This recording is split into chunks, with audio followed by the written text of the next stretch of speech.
Great Expectations by Charles Dickens. Chapter 1.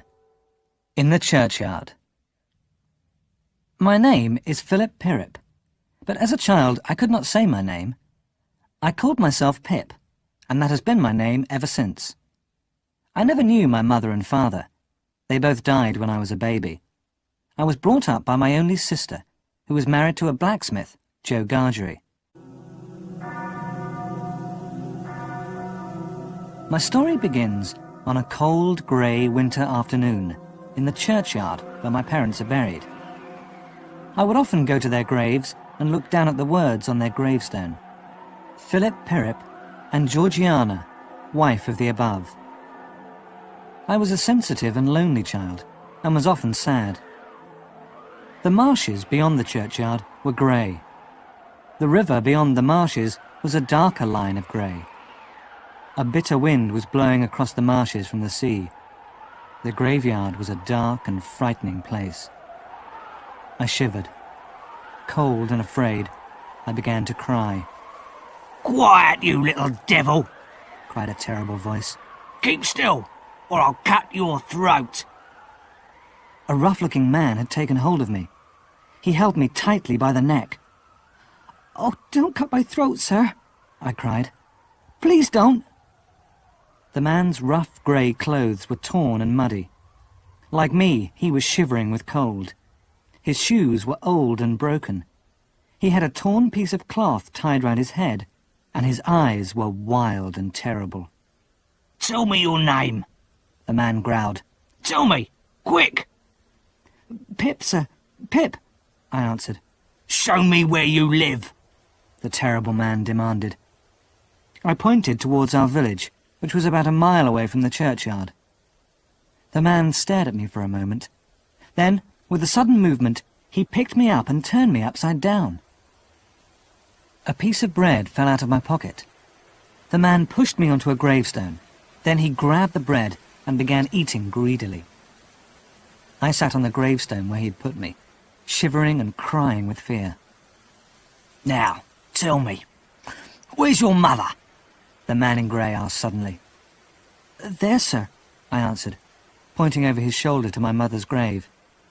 The man looked behind him and started to run. "I mean, she's buried there, sir. That's my mother. Georgiana, wife of the above." "Oh, I see," the man said, limping slowly back. "And is that your father there, buried with your mother?" "Yes, sir," I replied. "Then who do you live with?" the man asked. "That is, if I let you live," he said roughly. "With my sister, sir. Mrs. Joe Gargery, wife of Joe Gargery, the blacksmith, sir." "A blacksmith, is he?" the man muttered, looking down at his leg.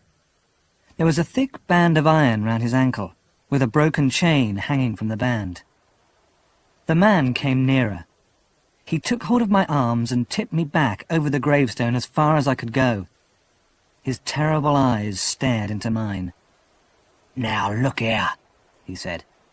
"Do you know what a file is?" "Yes, sir." "Then you get me a file, and you get me some food. Do you understand?" "Yes, sir." "Bring me, early tomorrow morning, a file and some food," the man repeated slowly.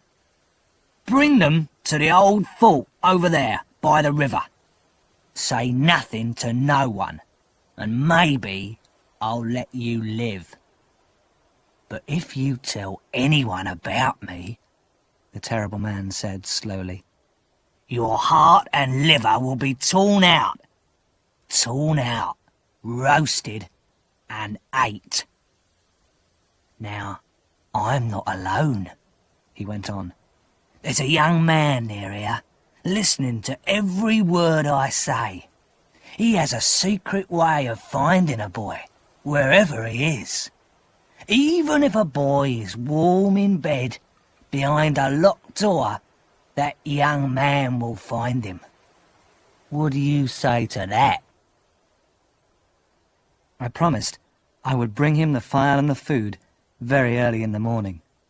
Lord strike me dead if I don't. Say it, the man growled.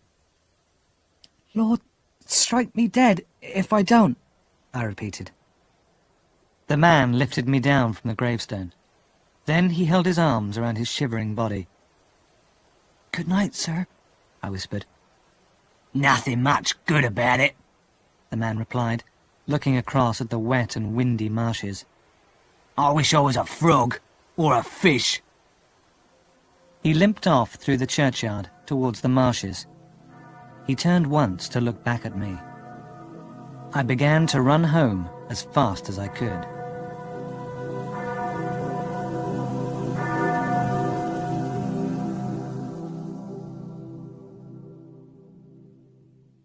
When I got home, the forge was shut up. Joe had finished work for the day. I opened the door of the house.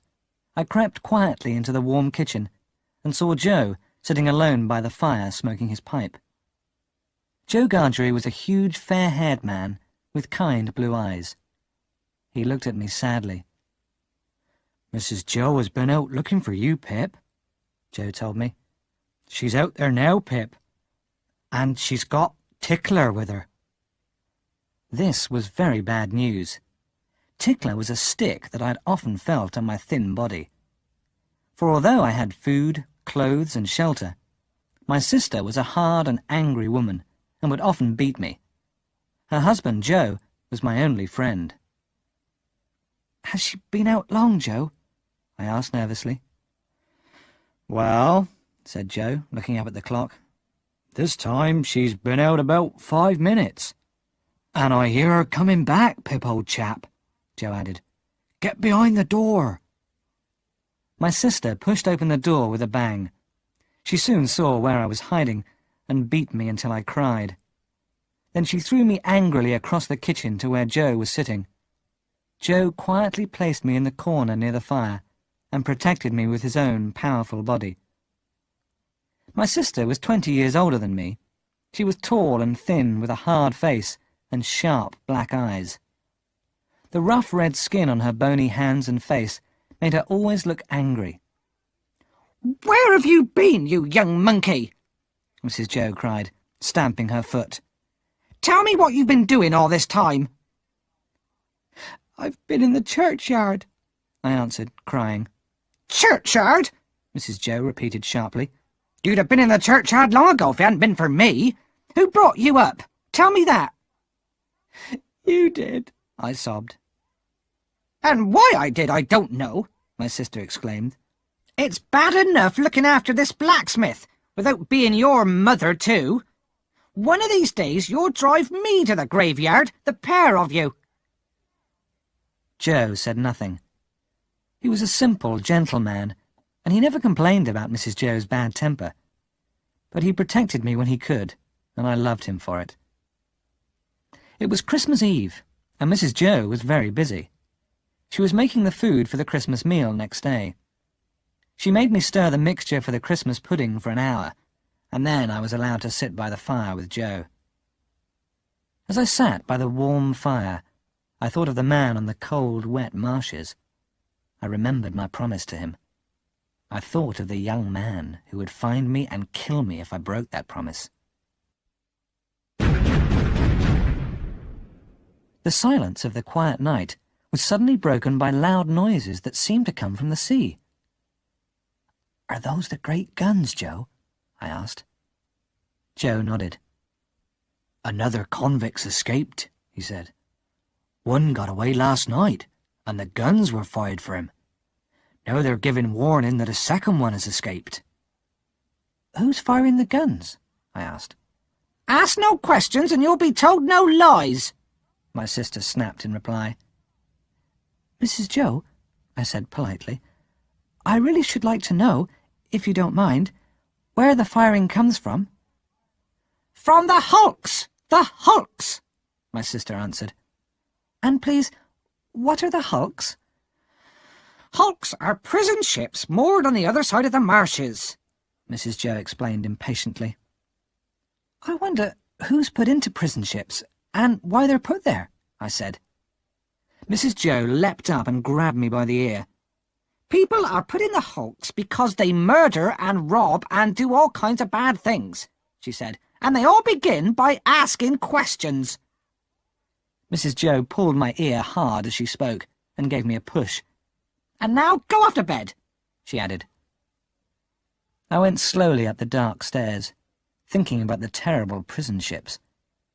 I had begun by asking questions, and in a few hours I was going to steal from Mrs. Joe. I slept very little that night. I was afraid of Mrs. Joe. I was afraid of the convict on the marshes. And most of all, I was afraid of the terrible young man.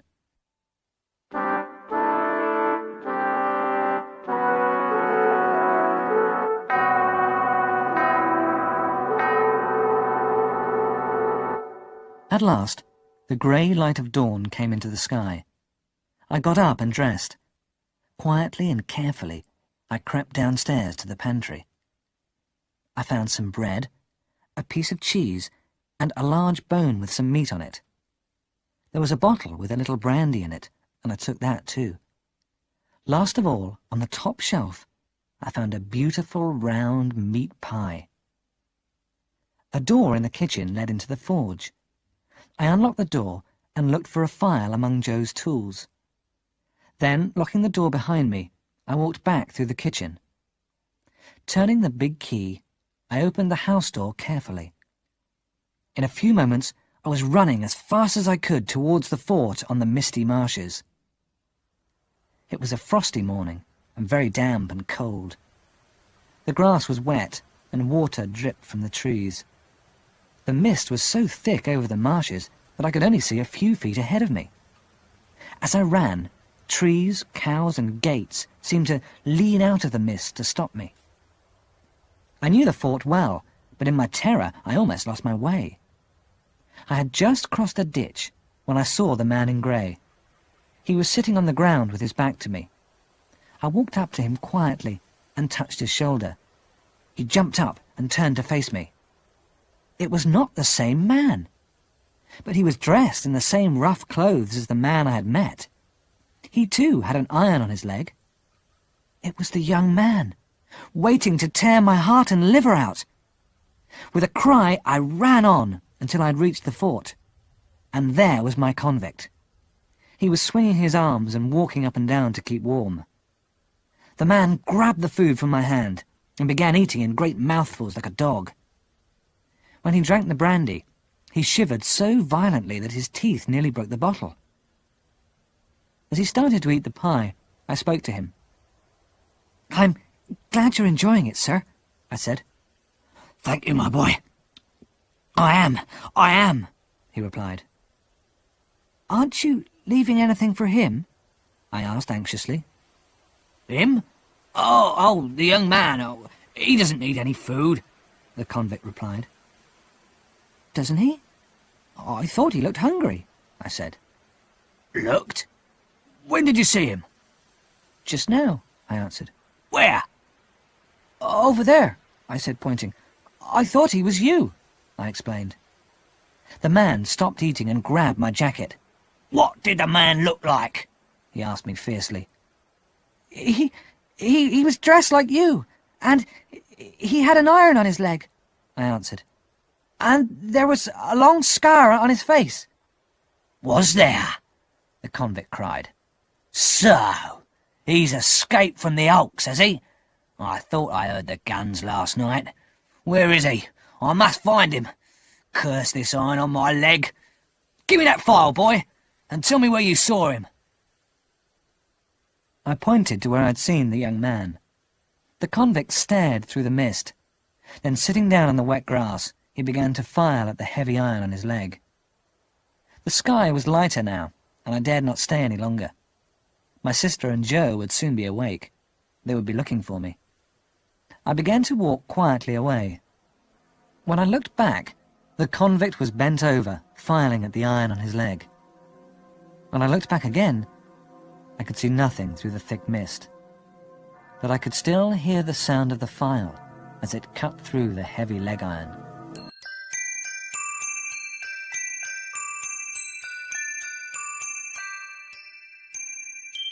Chapter 2. Christmas Day. When I got home, Mrs. Joe was too busy preparing our Christmas dinner to ask me questions. I sat down quietly by Joe. Our dinner was to be at 1:30. Long before that, I was scrubbed clean by Mrs. Joe and dressed in my best clothes. It was my job to open the door to our guests, 3 of our neighbours, and Uncle Pumblechook. Uncle Pumblechook was a fat, stupid man with hair that stood up on his head. He greatly admired my sister, but thought very little of Joe and myself. He had brought 2 bottles of wine, and he gave them to Mrs. Joe with a bow and a smile. Everyone was soon eating and drinking happily. Everyone except me. I was terrified. Was Mrs. Joe going to serve the pie today? When would she discover it was missing? Dinner seemed to be finished, when my sister suddenly spoke to Joe. "Fetch clean plates," she ordered. I held on tight to the table leg. I knew what was going to happen. My sister smiled at her guests. "And now you must all taste another gift from Uncle Pumblechook," she said. "It's a delicious meat pie." "Well, Mrs. Joe, this has been a wonderful meal," Uncle Pumblechook said happily. "But I think I could eat a slice of that meat pie." My sister hurried into the pantry, and Uncle Pumblechook picked up his knife and fork. "You shall have a slice of pie, Pip," Joe whispered to me. I could not sit there any longer. Did I cry out or not? I can't remember. But I jumped up and ran towards the front door. At the same moment, Mrs. Joe came back from the pantry. "What's happened to the meat pie?" she cried. I opened the door and ran, straight into a group of soldiers. Their leader, a sergeant, was holding out a pair of handcuffs. "Now then, young man," the sergeant said sharply as he marched into our kitchen. "Excuse me, ladies and gentlemen," he went on. "We're chasing escaped convicts, and we need the blacksmith." "What do you want him for?" my sister asked in surprise. "Well, I'd like to stay and talk to his charming wife," the sergeant replied. "But today we're busy with the king's business. We need the blacksmith to do a little job for us." Joe stood up, and the sergeant held out the handcuffs. "There's something wrong with these, blacksmith," the sergeant said. "We need them today, so I'd like you to mend them." Joe took the handcuffs in his great hand. "I'll have to light the fire in the forge," he said.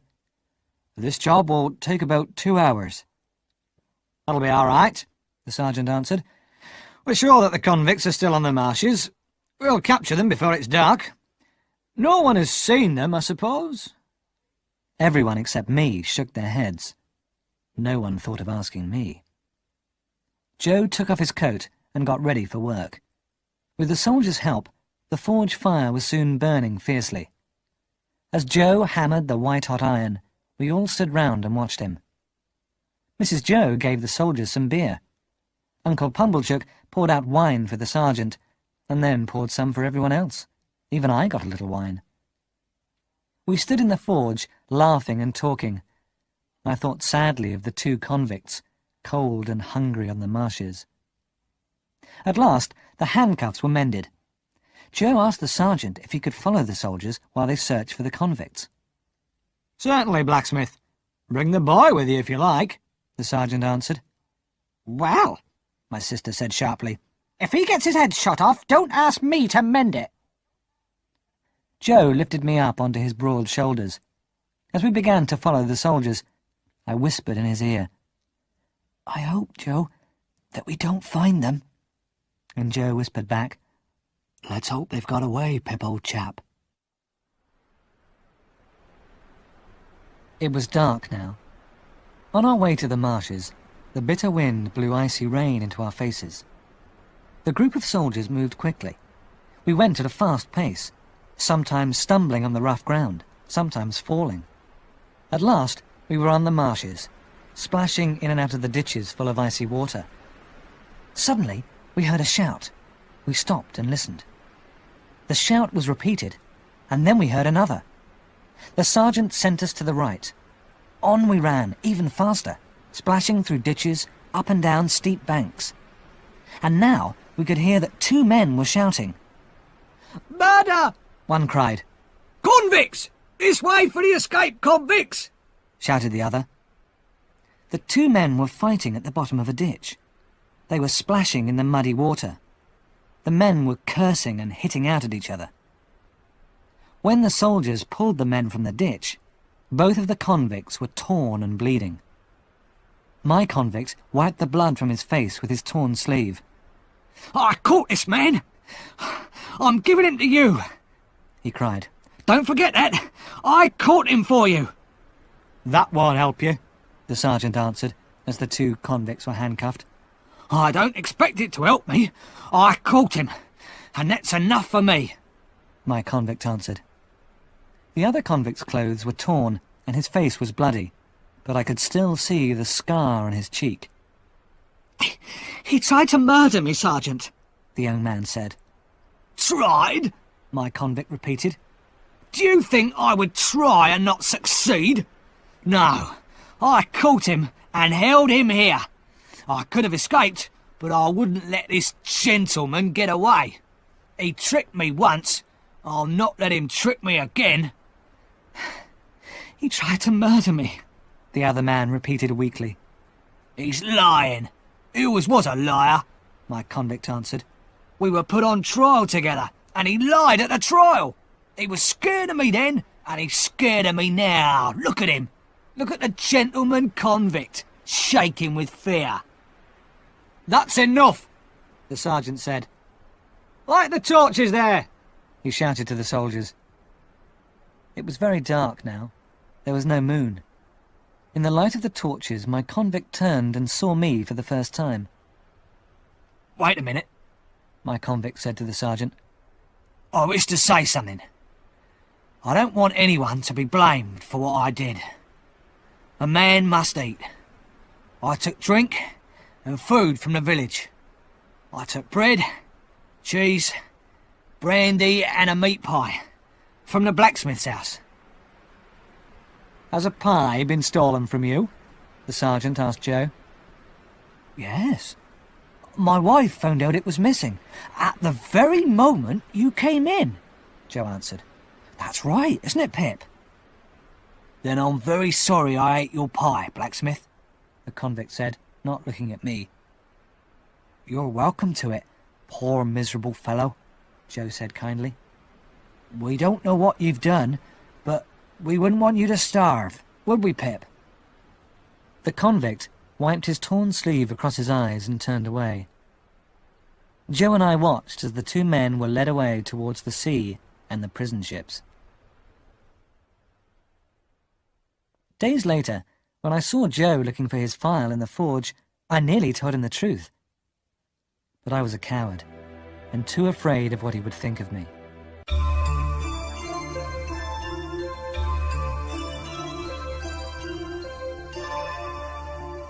Chapter 3. At Miss Havisham's. One evening, about 2 years later, Joe and I were sitting together by the fire. Mrs. Joe had gone to town with Uncle Pumblechook in the pony cart. I had learned to read and write a little, and Joe was very proud of me. I was trying to teach him the alphabet, but the only letters he could recognize were J, O, and E. "I think it's too late for me to learn, Pip, old chap," Joe said sadly. "I never went to school. My mother wanted me to go to school, but my father would not let me. He was a hard man, Pip. My father was a blacksmith. He kept me away from school and made me work for him. He was cruel to my mother, and often beat her." "That's why I let your sister do what she wants," Joe explained. "She's hard on you, I know, Pip, but she has a good heart. She looked after you when your mother and father died. She was looking after you when she agreed to marry me. 'Bring the poor little child,' I told her. 'There's room at the forge for him.'" I began to cry and to thank Joe for his kindness. I knew what a good friend he was to me. It was now 8 o'clock and dark outside. Joe put more coal on the fire. We stood by the door and listened for the sound of Uncle Pumblechook's pony cart. Not long afterwards, my sister and Uncle Pumblechook arrived. They stood and warmed themselves by our kitchen fire. As Mrs. Joe took off her bonnet and shawl, she looked at me sharply. "Well, this boy should be grateful to me now," she cried. Joe and I looked at each other in surprise. Quite right, Uncle Pumblechook replied. He should be grateful for the opportunity she's given him. Joe and I were even more surprised. "Well, what are you staring at?" Mrs. Joe snapped. Her face was redder than ever with the cold. She was mentioned," Joe began politely. "Miss Havisham isn't a he, I suppose?" my sister answered sharply. "Miss Havisham who lives in town?" Joe asked in surprise. "How does Miss Havisham know Pip? She never leaves her house, does she?" "She doesn't know Pip, but she does know Uncle Pumblechook," Mrs. Joe explained impatiently. "She wants a boy to go to her house and play. Uncle Pumblechook kindly mentioned this boy here. So, he's going back to town with Uncle Pumblechook tonight, and tomorrow he'll play at Miss Havisham's, or I'll play with him." Without another word, Mrs. Joe grabbed hold of me with her bony hands. She washed and scrubbed me until I could hardly breathe. Then I was dressed in my best clothes and given to Uncle Pumblechook. "Goodbye, Joe," I cried, as I was pushed out of the door by Mrs. Joe. "Goodbye, and God bless you, Pip, old chap," Joe answered. In a moment, I was sitting in Uncle Pumblechook's pony cart, and we were on our way to town. At 10 o'clock the next morning, Uncle Pumblechook drove me to Satis house, where Miss Havisham lived. The house was very big and gloomy. The tall iron gates in front of the house were locked. Uncle Pumblechook rang the bell, and we waited. In a few minutes, a beautifully dressed girl came across the paved courtyard towards us. She was very pretty, and she looked very proud. "What name?" the girl asked. "Pumblechook, and this is Pip," Uncle Pumblechook answered politely. "This is Pip, is it?" the girl said, looking at me scornfully. "Come in, Pip." The girl was carrying a large bunch of keys. She unlocked the gate with one of them and held the gate open. I went in, and Uncle Pumblechook started to follow, but the girl stopped him. "Do you wish to see Miss Havisham?" she asked. "If Miss Havisham wishes to see me," Uncle Pumblechook began. "But she doesn't," the girl said sharply. "Come along, boy." She locked the gate and led me across the courtyard. It was clean, but grass grew between the stones, as though no one ever walked there. I saw now that the girl was about my age, but she was so beautiful and so proud that she seemed much older. The big front door had chains across it. We walked on to a side door, and the girl opened it. Inside the house, everything was dark. The curtains were drawn, and the shutters were closed on all the windows. The girl picked up a burning candle, and this was our only light. She led me along several dark passages and up a wide staircase. At last, we came to a door where the girl stopped. "Go in," she said. "After you, miss," I whispered politely. "Don't be silly. I'm not going in," the girl answered, and she walked away, taking the candle with her. Feeling very afraid, I knocked at the door. "Come in," a woman's voice said quietly. I opened the door slowly and went inside. I looked around me in the greatest surprise. The room was large and full of furniture, but heavy curtains shut out the daylight, and the room was lit only by candles. I saw that I was in a lady's dressing room, and at the dressing table sat the strangest lady I had ever seen. She was dressed richly in satin and lace clothes, and everything she wore was white.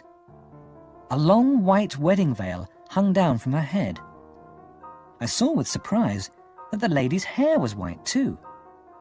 She wore bright jewels, and there were other jewels lying on the table in front of her. One of her shoes lay on the floor. The other one was lying on the dressing table. Her elbow was on the dressing table, and she was resting her face on her hand.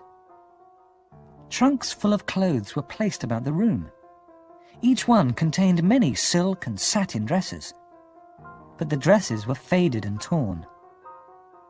And then I saw that everything that had once been white was now faded and yellow. The fair young bride was now an old woman whose skin was yellow and wrinkled. Only her dark eyes showed that she was alive.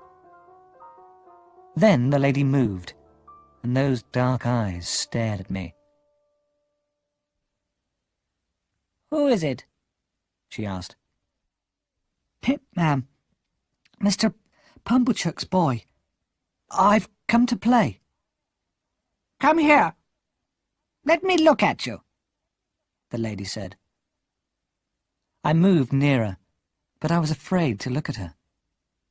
Then I saw that a watch on the dressing table had stopped at 20 to 9. "Are you afraid to look at me?" the lady asked me slowly. "Are you afraid to look at a woman who hasn't seen the sunshine since before you were born?" "Look here," Miss Havisham whispered, touching her heart. "My heart is broken. Broken! And I am so tired. But I thought I would like to see a child play. So play, boy, play!" I stood there, unable to move, not knowing what to do. "Call Estella," Miss Havisham said at last. "Go to the door and call her." I was afraid, but I had to do what she asked. So I opened the door. I called out several times. Then I saw the girl walking towards me, the candle in her hand. Miss Havisham smiled as the beautiful girl came into the room. She held a jewel against Estella's pretty brown hair. "My jewels will be yours one day," Miss Havisham said quietly. "Now I want you to play cards with this boy." "This boy? But he's so common," Estella exclaimed. "Look at his clothes. He's just a common working boy." "Never mind," Miss Havisham whispered.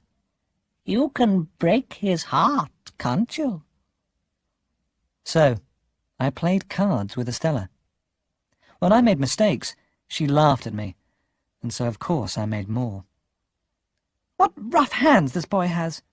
Estella exclaimed as I held the cards. "And what heavy boots he's wearing!" "Why don't you answer her, Pip?" Miss Havisham said at last.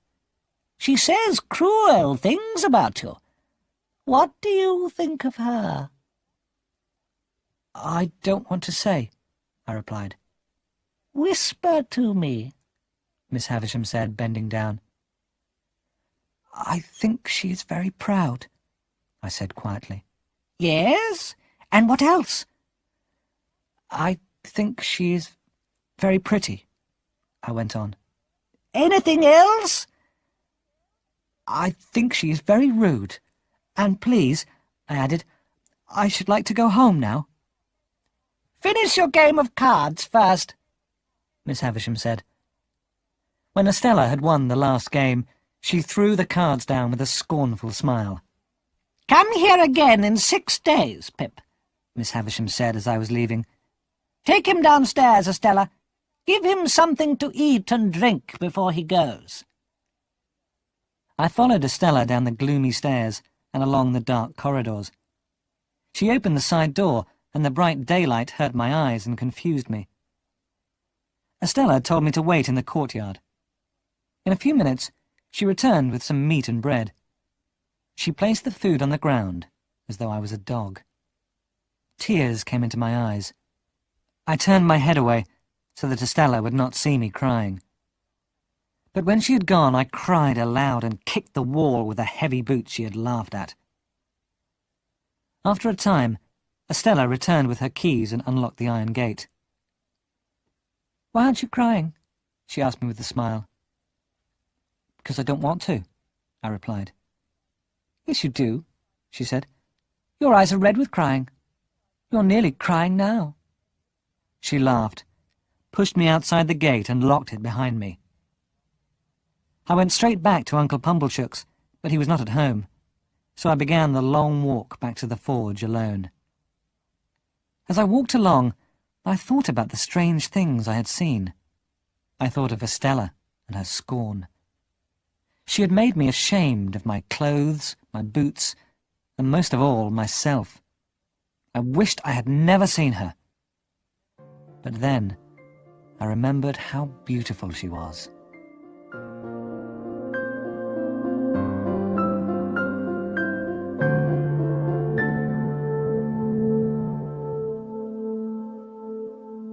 Chapter 4. The Pale Young Gentleman. When I got home, my sister made me sit on a stool and began asking me questions. "Tell me what Miss Havisham looks like," my sister demanded. "What did she say to you? What did you do?" "Miss Havisham's very tall and dark," I answered quickly. "She was sitting in a black velvet coach. There was a girl with her. She gave us cake on gold plates." "Gold plates?"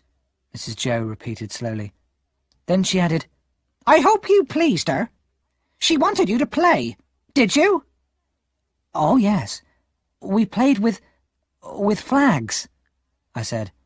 "And then we shouted and waved our swords." "Swords?" "Yes. The girl, Estella, got them from a cupboard. And there was no daylight in the room. Only candles." Joe's eyes opened very wide. Why was I telling all these lies? I do not know. Perhaps the truth was too strange. My visit to Miss Havisham had confused and frightened me, and Estella's words had hurt me. She had called me a common working boy. What would she think of Joe? How heavy his boots were. The following week, I walked to Miss Havisham's alone. As before, Estella unlocked the gate and took me into the house. "Am I pretty?" she said suddenly, holding up the candle. "Yes, very pretty," I answered. "Am I rude?" "Not so rude as last time." "Not so rude?"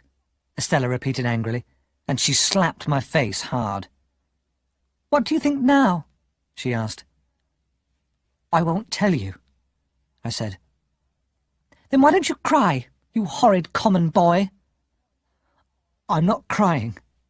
I'll never cry for you again," I answered. But I was crying as I spoke. And God knows, I cried for Estella many, many times afterwards. As we were going upstairs, we passed a tall man with sharp eyes and thick black eyebrows. His large hands were very clean and white. "Who's this?" the man asked, staring at me. "Only a boy," Estella answered. The man held my chin in his hand and stared into my eyes. "Why are you here?" he asked. "Miss Havisham asked me to come," I whispered. "Did she? Then behave yourself," the man said as he went on down the stairs. Miss Havisham was sitting in her dressing room. She was wearing the same torn dress as before. Everything in the room was the same. "So, you're back again," Miss Havisham said. "Are you ready to play today?" I was too frightened to answer. "Well, if you can't play, can you work?" Miss Havisham asked. "Yes, ma'am." "Then go into the room on the other side of the corridor. Wait there till I come." The room I entered was very big. In the middle of the room was a long table. By the light of the fire and the many candles, I saw that the torn tablecloth was covered with dust.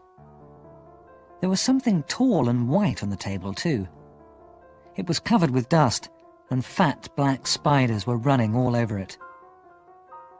Miss Havisham came into the room and stood behind me. She placed her hand on my shoulder and pointed at the table with a walking stick. "Look, Pip," she said. "Can you see my wedding cake? Eaten by mice and spiders. Ruined." Miss Havisham held my shoulder hard with her thin hand.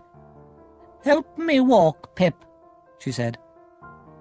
We walked slowly round and round the long table, the strange old lady leaning on my shoulder.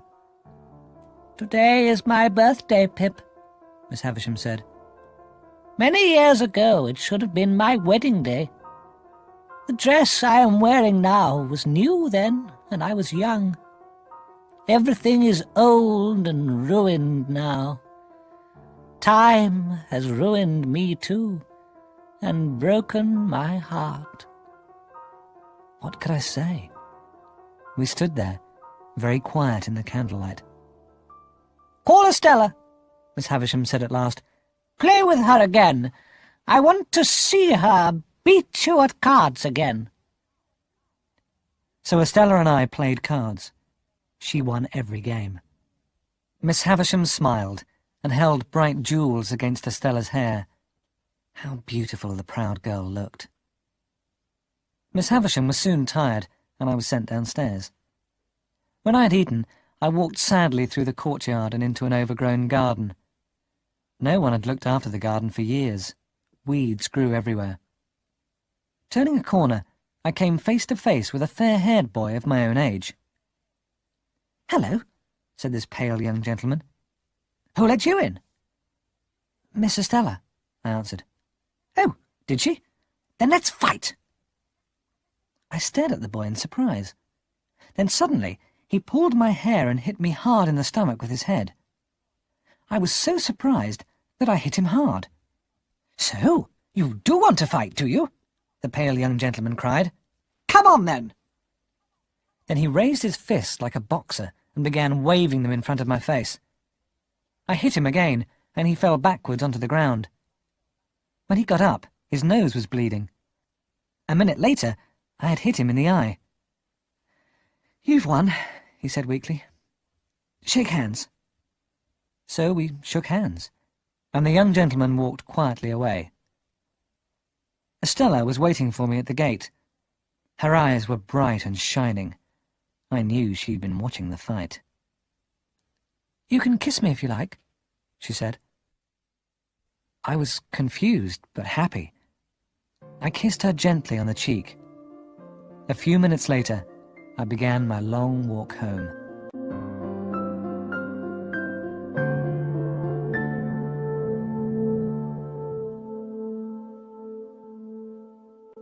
From that day onwards, I visited Miss Havisham 3 times a week. I did not see the pale young gentleman again, but Estella was always there. On every visit, I pushed Miss Havisham round and round those 2 rooms in a wheelchair.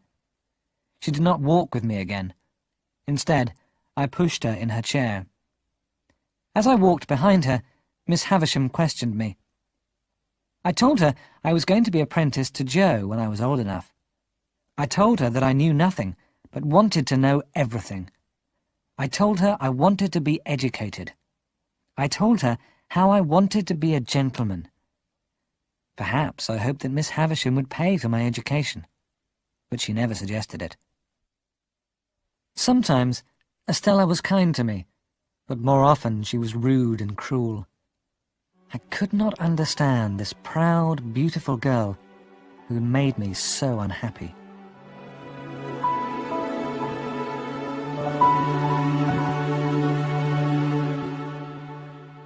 Chapter 5. I must become a gentleman. My life went on without change for 2 or 3 years. One day, Miss Havisham looked up at me and said, "You're getting tall, Pip. What is the name of your brother-in-law, the blacksmith?" "Joe Gargery, ma'am," I answered. "It is time for you to be apprenticed to him," Miss Havisham said. "Bring him with you one day. Bring him soon." So, 2 days later, Joe put on his Sunday clothes and boots. Looking very awkward and uncomfortable, he walked with me to Satis house, where Miss Havisham lived. Estella opened the gate for us. She smiled scornfully at Joe, and I felt ashamed of him. Joe was so afraid of Miss Havisham that he refused to look at her. He stood near the door, turning his hat round and round in his strong hands. Miss Havisham picked up a little bag from her dressing table. She held it out to Joe. "It is time Pip became your apprentice," she said. "Pip has earned his premium, and here it is. There are 25 guineas in this bag, Pip," she said to me. "Give them to Joe Gargery. He is your master now. Goodbye." And she turned away. I looked at Miss Havisham and Estella in despair. "But don't you want me to come again, Miss Havisham?" I asked. "No, Pip. Gargery is your master, and you must work for him. Pip has been a good boy here," Miss Havisham said to Joe. "This money is his reward. You are an honest man, and will not expect more. Let them out, Estella." Bitterly disappointed, I led Joe from that strange room. He walked like a man in a dream. And so I became a blacksmith. From that day I lived in fear. Fear that Estella might see me at work with my dirty face and dirty hands. In my mind, I saw her beautiful face, with its hard, scornful smile. A year passed. I still thought about Estella every day. I longed to see Estella again. So I decided to go to Satis house. I asked Joe for a holiday, and he agreed to close the forge for a day. When I reached Satis house, the gate was opened by a servant. "I hope you want nothing more, Pip. You'll get no more money from me," Miss Havisham said when she saw me. "That is not why I am here, Miss Havisham," I replied. "I want you to know I am doing well in my apprenticeship, that is all. I shall always be grateful to you." "Well, Pip, you can come and see me sometimes," Miss Havisham answered. "Come every year on your birthday. As you see, I am alone now." I hope Estella is well," I said. "Estella is very well," Miss Havisham replied, "and she is more beautiful than ever. She is in France, being educated to be a lady. Do you feel that you have lost her, Pip?" she added with a cruel smile. I could not answer. Miss Havisham laughed. I said goodbye to her and walked sadly home. When I reached the forge, I was surprised to see a crowd of people outside. I ran into the kitchen. Joe was there, and the doctor. My poor sister, Mrs. Joe Gargery, was lying quiet and still on the floor. Someone had attacked Mrs. Joe when she was alone in the house. She was not dead, but terribly injured, unable to walk or speak. My sister lay in bed for many weeks. At last, she was able to sit downstairs, but her sharp voice was quiet forever. She never spoke again. From that day onwards, someone had to look after Mrs. Joe all the time. And so, Biddy came into our lives. Biddy was the same age as me, but she was not beautiful like Estella. How could she be beautiful? She was only a common girl from the village. But Biddy's eyes were bright.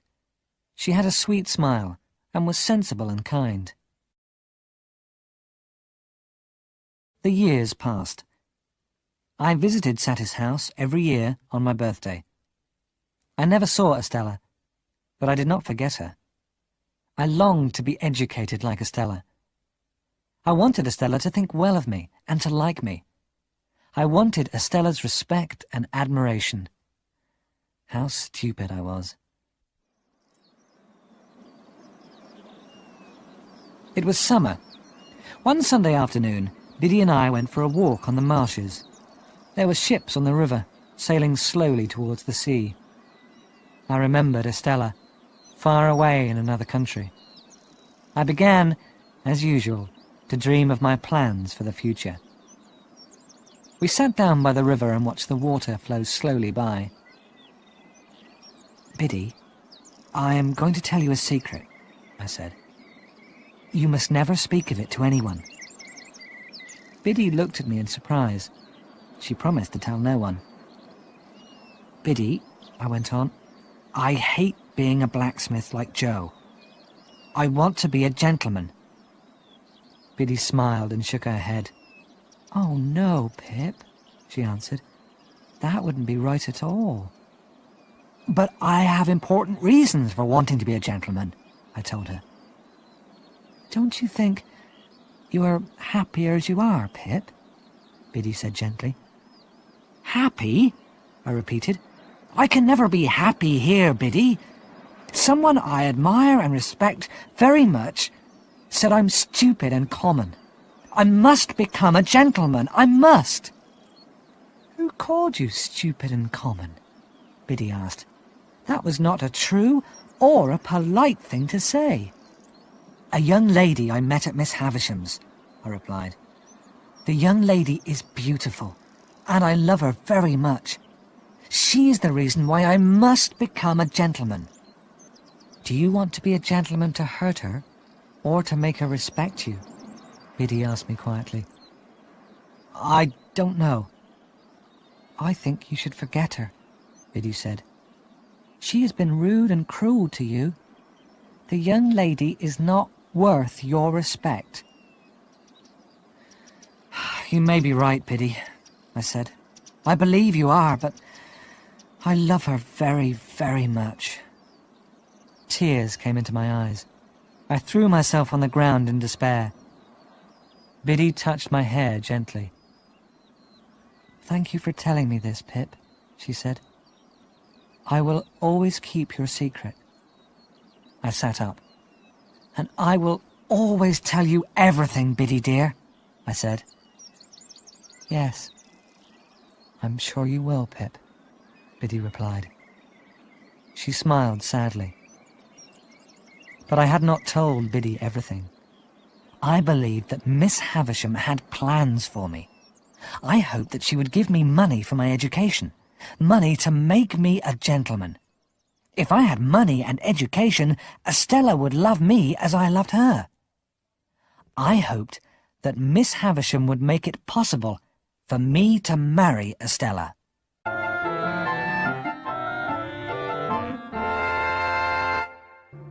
Chapter 6. Great Expectations. The months and years went by. I had been Joe's apprentice for 4 years. One evening, Joe and I were sitting in the village inn. A stranger came in, a big, tall man with heavy eyebrows. The man had large, very clean white hands. To my surprise, I recognized the man. I had seen him at Miss Havisham's many years before. He had frightened me then. He frightened me a little now. "I think there is a blacksmith here, name of Joe Gargery," the man said in his loud voice. "That's me," Joe answered. He stood up. "You have an apprentice, known as Pip," the stranger went on. "Where is he?" "Here," I cried, standing beside Joe. "I wish to speak to you both. I wish to speak to you privately, not here," the man said. "Perhaps I could go home with you." We walked back to the forge in silence. When we were in the sitting room, the man began to speak. "My name is Jaggers," he said. "I am a lawyer in London, where I am well known. I have some unusual business with young Pip here. I am speaking for someone else, you understand. A client who doesn't want to be named. Is that clear?" Joe and I nodded. "I have come to take your apprentice to London," the lawyer said to Joe. You won't stop him from coming, I hope. Stop him? Never, Joe cried. Listen, then. I have this message for Pip. He has great expectations. Joe and I looked at each other, too surprised to speak. Yes, great expectations, Mr. Jaggers repeated. Pip will one day be rich, very rich. Pip is to change his way of life at once. He will no longer be a blacksmith. He is to come with me to London. He is to be educated as a gentleman. He will be a man of property. And so, at last, my dream had come true. Miss Havisham, because Mr. Jaggers' client must be Miss Havisham, had plans for me after all. I would be rich, and Estella would love me. Mr. Jaggers was speaking again. There are 2 conditions, he said, looking at me. First, you will always be known as Pip. Secondly, Mr. Jaggers continued, the name of your benefactor is to be kept secret. One day that person will speak to you face to face. Until then, you must not ask any questions. You must never try to find out this person's name. Do you understand? Speak out. Yes, I understand, I answered. My benefactor's name is to remain a secret. Good, Mr. Jaggers said. Now, Pip, you will come into your property when you come of age, when you are 21. Until then, I am your guardian. I have money to pay for your education and to allow you to live as a gentleman. You will have a private teacher. His name is Mr. Matthew Pocket, and you will stay at his house. I gave a cry of surprise. Some of Miss Havisham's relations were called Pocket. Mr. Jaggers raised his eyebrows. Do you not want to live with Mr. Pocket? Have you any objection to this arrangement? He said severely. No, none at all, I answered quickly. Good. Then I will arrange everything. Mr. Jaggers went on. Mr. Pocket's son has rooms in London. I suggest you go there. Now, when can you come to London? I looked at Joe. At once, if Joe has no objection, I said. No objection, Pip, old chap, Joe answered sadly. Then you will come in 1 week's time, Mr. Jaggers said, standing up. You will need new clothes. Here is some money to pay for them. 20 guineas. He counted out the money and put it on the table. Well, Joe Gargery, you're saying nothing, Mr. Jaggers said to Joe sternly. I have money to give you, too. Money? What for? Joe asked. For loss of your apprentice, Mr. Jaggers answered. Mr. Pip has been your apprentice, and now you are losing him. Dear Joe placed his heavy hand gently on my shoulder. Pip must go free, Joe said. Let him go free. Let him have his good fortune. No money can replace the dear child.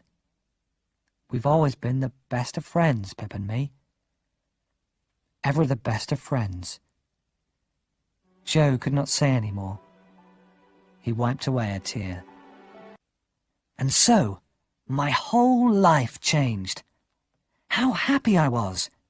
But Biddy and Joe were sad and quiet. This upset me. Why were they not pleased at my good fortune? The next few days passed slowly for me. I bought new clothes, boots, and a hat. I decided to say goodbye to Miss Havisham before I left for London. How smart you look, Pip, Miss Havisham said when she saw me. You look like a gentleman. Why is this? I have had good fortune since I last saw you, Miss Havisham, I said with a smile. I am so grateful, Miss Havisham, so grateful. I know. I have seen Mr. Jaggers, Pip, Miss Havisham answered. He tells me you have great expectations. You now have a rich benefactor, and you are leaving for London tomorrow. Yes, Miss Havisham. Well, be good then, Pip, and do what Mr. Jaggers tells you. Goodbye, Pip. You must keep the name of Pip, you know. Goodbye, Miss Havisham. Miss Havisham smiled and held out her hand. I bowed and kissed it. On my last evening at the forge, Biddy cooked a special supper, and I wore my new clothes. The London coach left the town at 6 o'clock the next morning. I told Biddy and Joe that I wanted to walk to the town alone. Was I ashamed to be seen with them there? I'm afraid I was. I said goodbye to Mrs. Joe, then to Biddy and Joe. Biddy and Joe were both in tears as I waved goodbye for the last time. I walked on, and then my own tears began to fall. As I got nearer to the town, the morning mist disappeared and the sun shone. I was on my way to London. I was a young man with great expectations.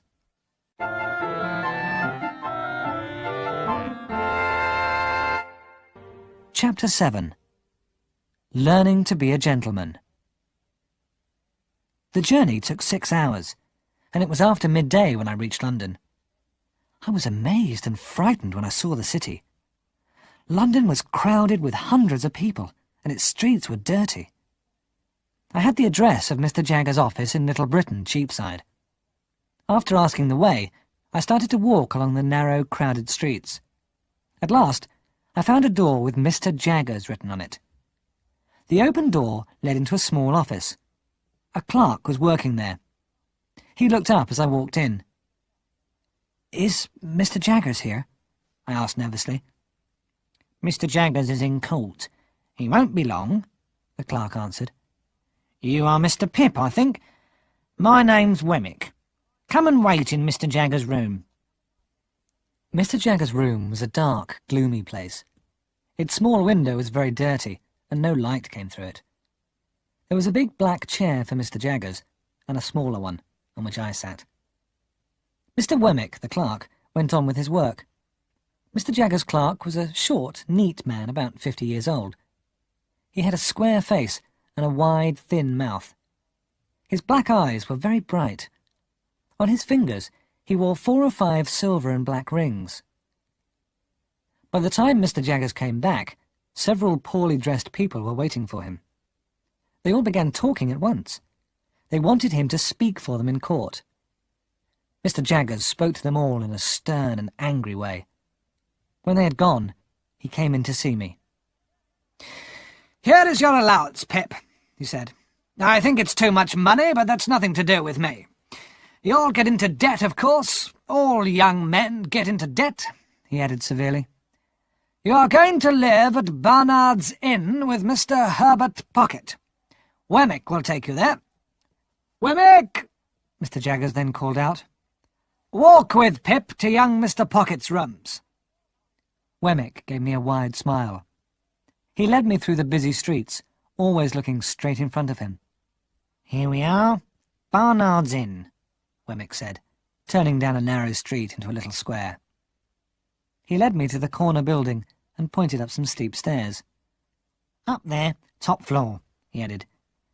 "As I look after your allowance, I expect we shall meet often. Goodbye, Pip."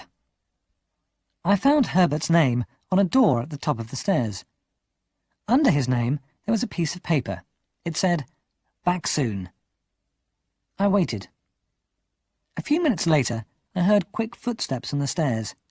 A pale young man appeared, carrying a basket of strawberries. "Mr. Pip, isn't it?" the young man said with a smile. "I went to the market for some fruit. My father tells me you're to be my companion. I hope you will like living here. I'm sure we shall be friends." As the young man unlocked the door, I stared at him in surprise. Then he began to stare at me. "Why, you are the boy I fought in Miss Havisham's garden!" Herbert exclaimed. "And you are the pale young gentleman," I answered. We both laughed cheerfully and shook hands. "It all seems so long ago," Herbert said. "Miss Havisham is my father's cousin. She's a very strange woman. You met Estella, of course. Miss Havisham adopted her to take revenge." "Revenge? For what? What do you mean?" I asked. "Don't you know?" Herbert replied. "It's a very strange story. Mr. Jaggers is your guardian, isn't he? He's Miss Havisham's lawyer, too, and he knows all her secrets." Whilst we ate dinner, Herbert told me all he knew. "Miss Havisham's father died. She and her brother were very rich," Herbert said, "but the brother spent his money carelessly and was soon in debt. Miss Havisham's brother had a very wicked friend. He was dishonest, and he was a liar. Miss Havisham fell in love with this man. My father tried to warn Miss Havisham, but she would not listen. The two young people decided to get married, and all the arrangements were made for the wedding. But on the wedding day, the bridegroom did not come. He sent Miss Havisham a letter, saying he could not marry her." "And did Miss Havisham receive that letter at 20 minutes to 9, as she was dressing herself for the wedding?" I asked. "Exactly at that time," Herbert said. "As you know, everything in the house stopped at that moment. Miss Havisham has not seen the daylight since." "When did she adopt Estella?" I asked. "I don't know," Herbert replied. "As long as I have known Miss Havisham, Estella has been at Saty's house." "Miss Havisham wants to take revenge on all men," he went on. "Miss Havisham has brought up Estella to break men's hearts, because her own heart was broken." The next day, Herbert took me to his father's house in Hammersmith to begin my education as a gentleman. I was to live there while I was studying. I also had my own room at Herbert's. We got on well together. Herbert taught me how to dress in smart London clothes. He also showed me how to behave like a gentleman. I was able to help Herbert pay for his rooms with my allowance. Herbert had little money and no expectations. His rooms were almost empty and not very comfortable. I had the idea of buying carpets and some more furniture. But to get these things, I needed more money. Feeling a little afraid, I went to Mr. Jaggers. "How much do you want?" said Mr. Jaggers sharply. "Well," I began. "Come, you must have an idea," Mr. Jaggers went on in his stern way. "Shall we say £50? "Oh, not nearly so much as that," I said quickly. £5, then?" Mr. Jaggers suggested. "Oh, more than that," I exclaimed. "More than 5, Mr. Jaggers said slowly. How much more? Twice 5? 3 times? 4 times 5? Will that do?" I told Mr. Jaggers that £20 would do very well. "Willick!" Mr. Jaggers cried as he left the office. "Give Mr. Pip £20. "I don't think I understand, Mr. Jaggers," I said to Wemmick when we were alone. He doesn't expect you to understand him. He doesn't want you to," Wemmick replied. "No one understands him. That's why he's so successful. Here's your money, Mr. Pip." Another young man was studying with Mr. Matthew Pocket. His name was Bentley Drummle. He came from a good family, and he was very rich. Bentley Drummle was a gentleman, but he did not behave like one. He was a big, awkward, clumsy young man, and he was proud and bad-tempered. Mr. Jaggers took an interest in Matthew Pocket's young gentleman. One day he invited us all to his house for dinner. The food was good, and we had plenty to drink. Mr. Jaggers liked to watch us talking and arguing.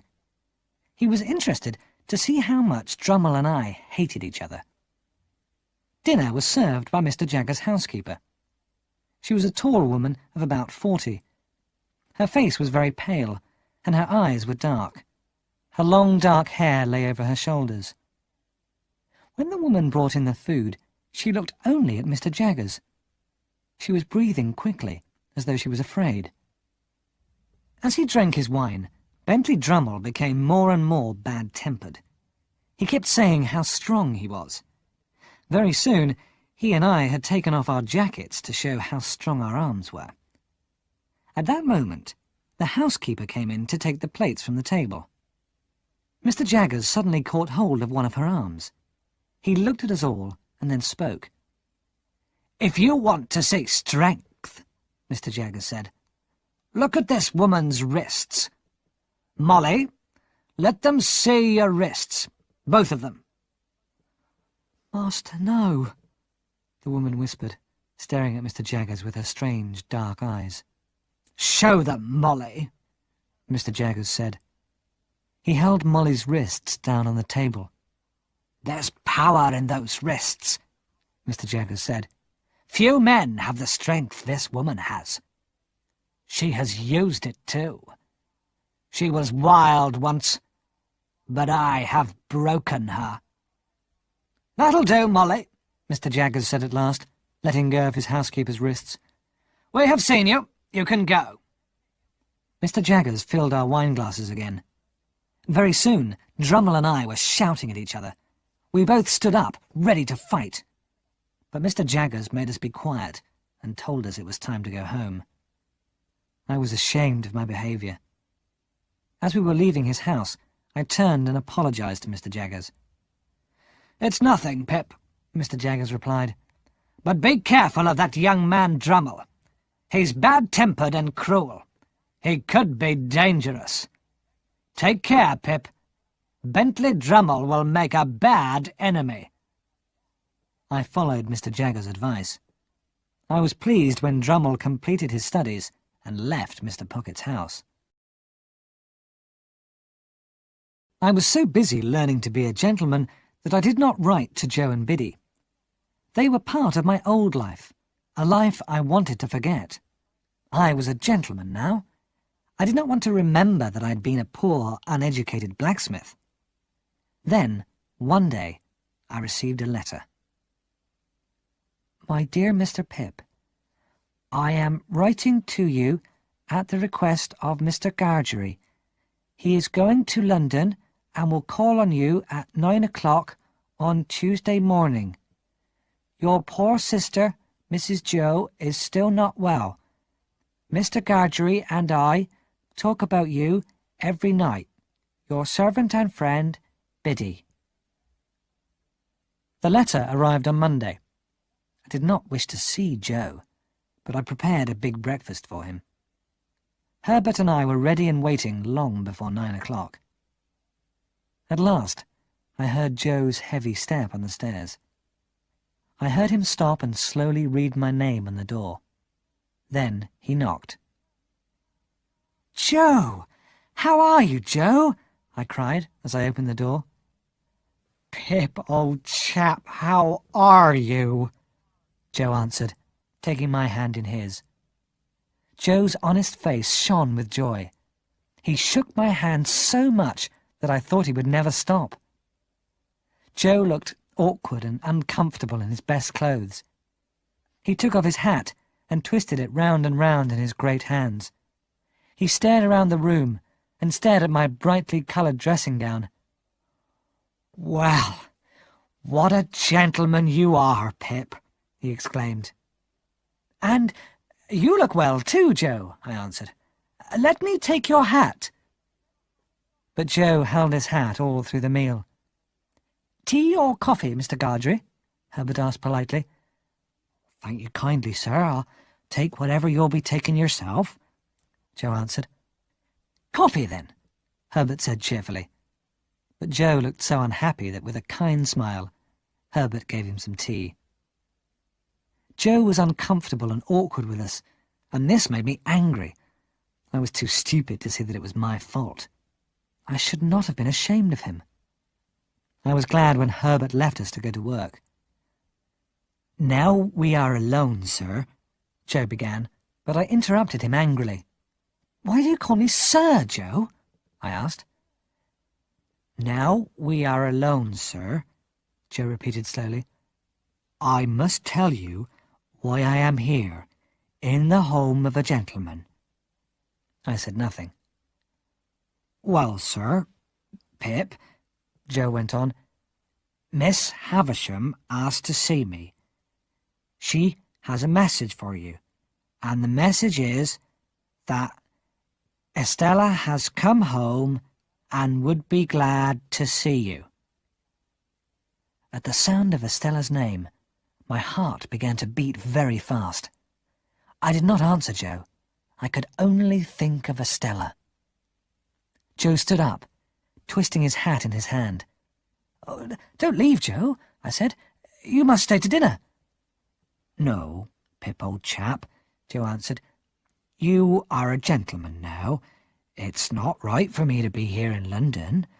But if you ever come back and visit us at the forge, you will be very welcome. Until then, I'll say goodbye. Goodbye, and God bless you, Pip, old chap." And before I could answer, Joe had gone. I sat at the table, excited and confused.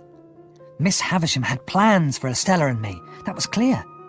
Miss Havisham had made me a gentleman so that Estella could marry me.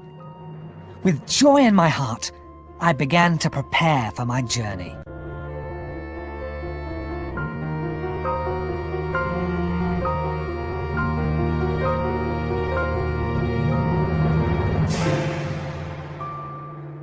Chapter 8.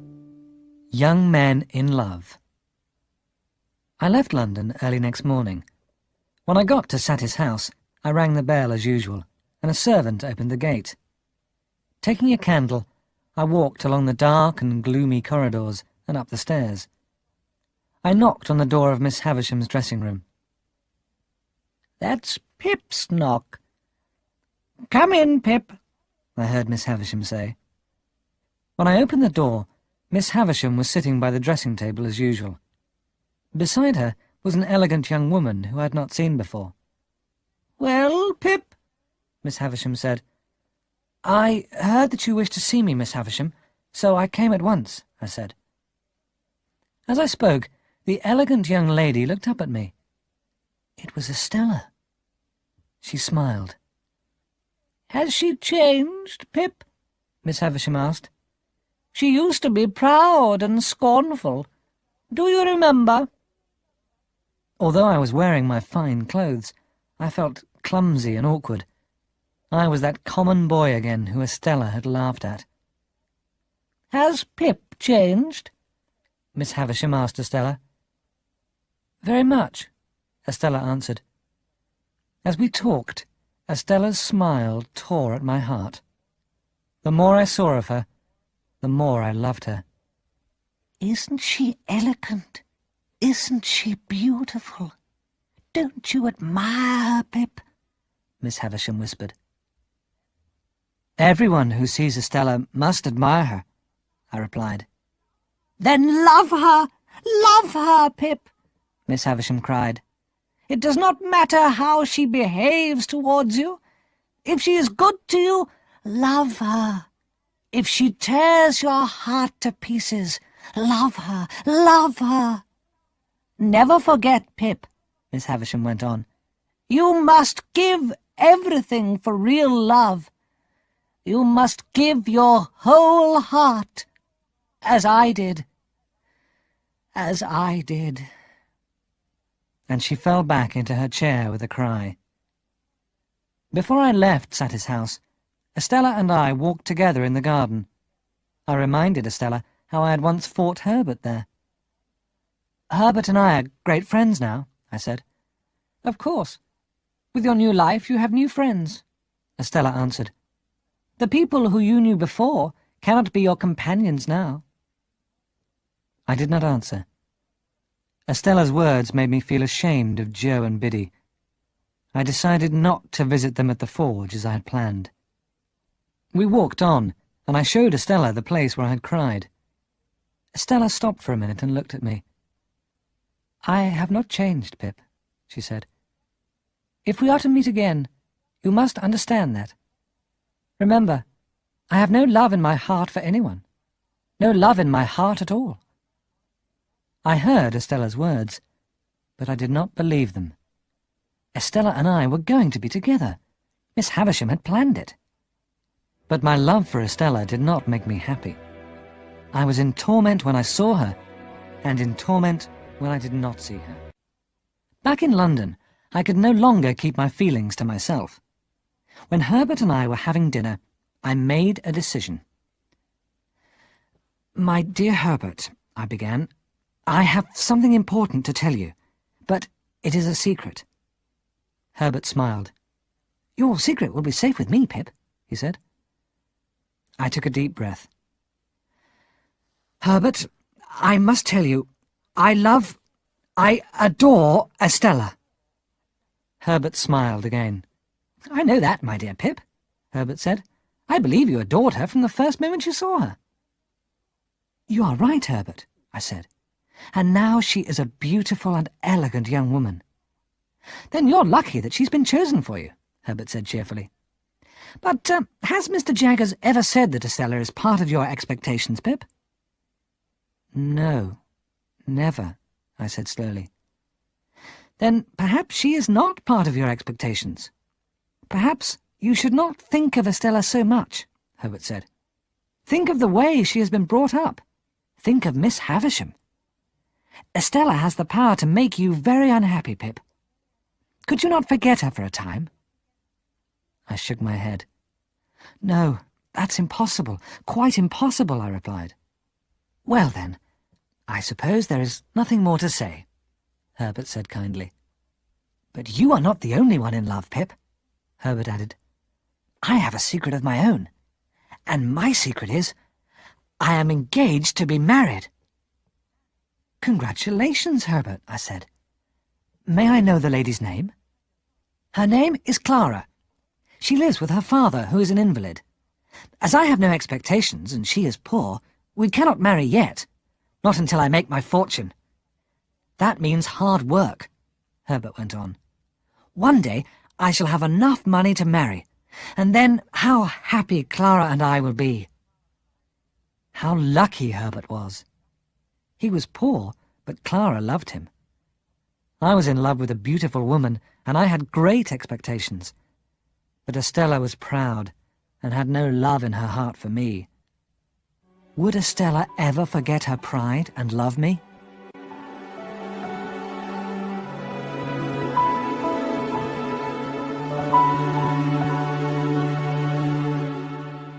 Chapter 9.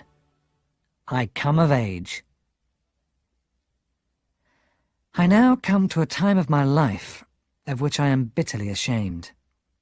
I forgot my old friends Joe and Biddy. I did not visit them at the forge. I spent too much money and got into debt. I thought only of the time when I would be 21, the time when I would receive my fortune and be able to marry Estella. One day I received a message from Estella. It was a short note, but it made me very happy. Satis House. I am coming to London in 2 days' time. Miss Havisham wants you to meet me at the coach office in Cheapside. The coach arrives at 5 o'clock. Yours, Estella. I met Estella at the coach office and then took her to Richmond. She was more beautiful than ever. Estella was going to live in the house of an important lady. She was going to be introduced to the rich and powerful people of London society. Now that Estella was living in London, I tried to see her as often as I could. I would often go to Richmond and wait for many hours outside her house, hoping to see her. Sometimes Estella allowed me to see her, and once she let me kiss her. But she was often as proud and cold as she had been in the old days. At this time, I started to get more and more into debt. Living in London cost a lot of money. I bought fashionable clothes and expensive food and drink. Herbert and I joined a club for young gentlemen, and we went to the theatre, the opera, and well-known restaurants. But the allowance I received was not enough to pay all of my debts. And Herbert was poor, and he did not have the expectation of a fortune. He could not pay his debts. On my 21st birthday, I would come of age. I would become a rich man of property. On that day, I would receive my fortune. I waited anxiously for that day. I had not seen Biddy and Joe for many months. Then one day a letter arrived from Biddy with bad news. My sister, Mrs. Joe, was dead. I went by coach from London to the funeral in the country. My sister was buried near my parents, in that lonely churchyard near the marshes. As I stood in the graveyard beside Biddy and Joe, I thought of the convict I had met there long ago. In my mind, I saw his face and heard his terrible voice. I remembered how he had frightened me. Now that Mrs. Joe was dead, Biddy was going back to the village. She was going to teach in the school.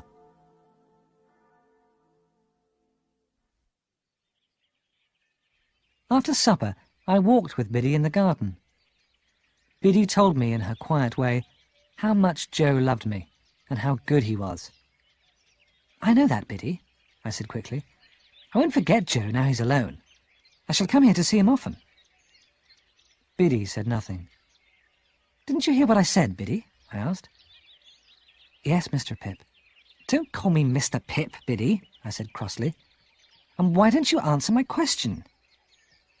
"Are you quite sure that you will want to come from London to see Joe?" Biddy said at last, looking at me carefully. "What a terrible thing to say, Biddy!" I cried. "You have shocked me very much."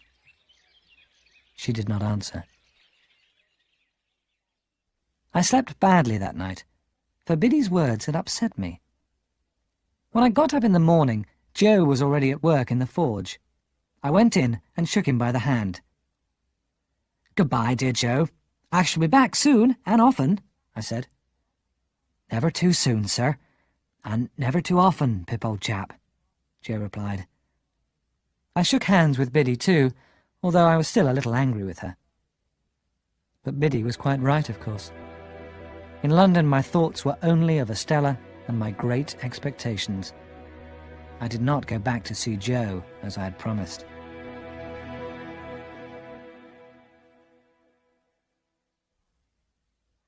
And then, at last, it was my 21st birthday.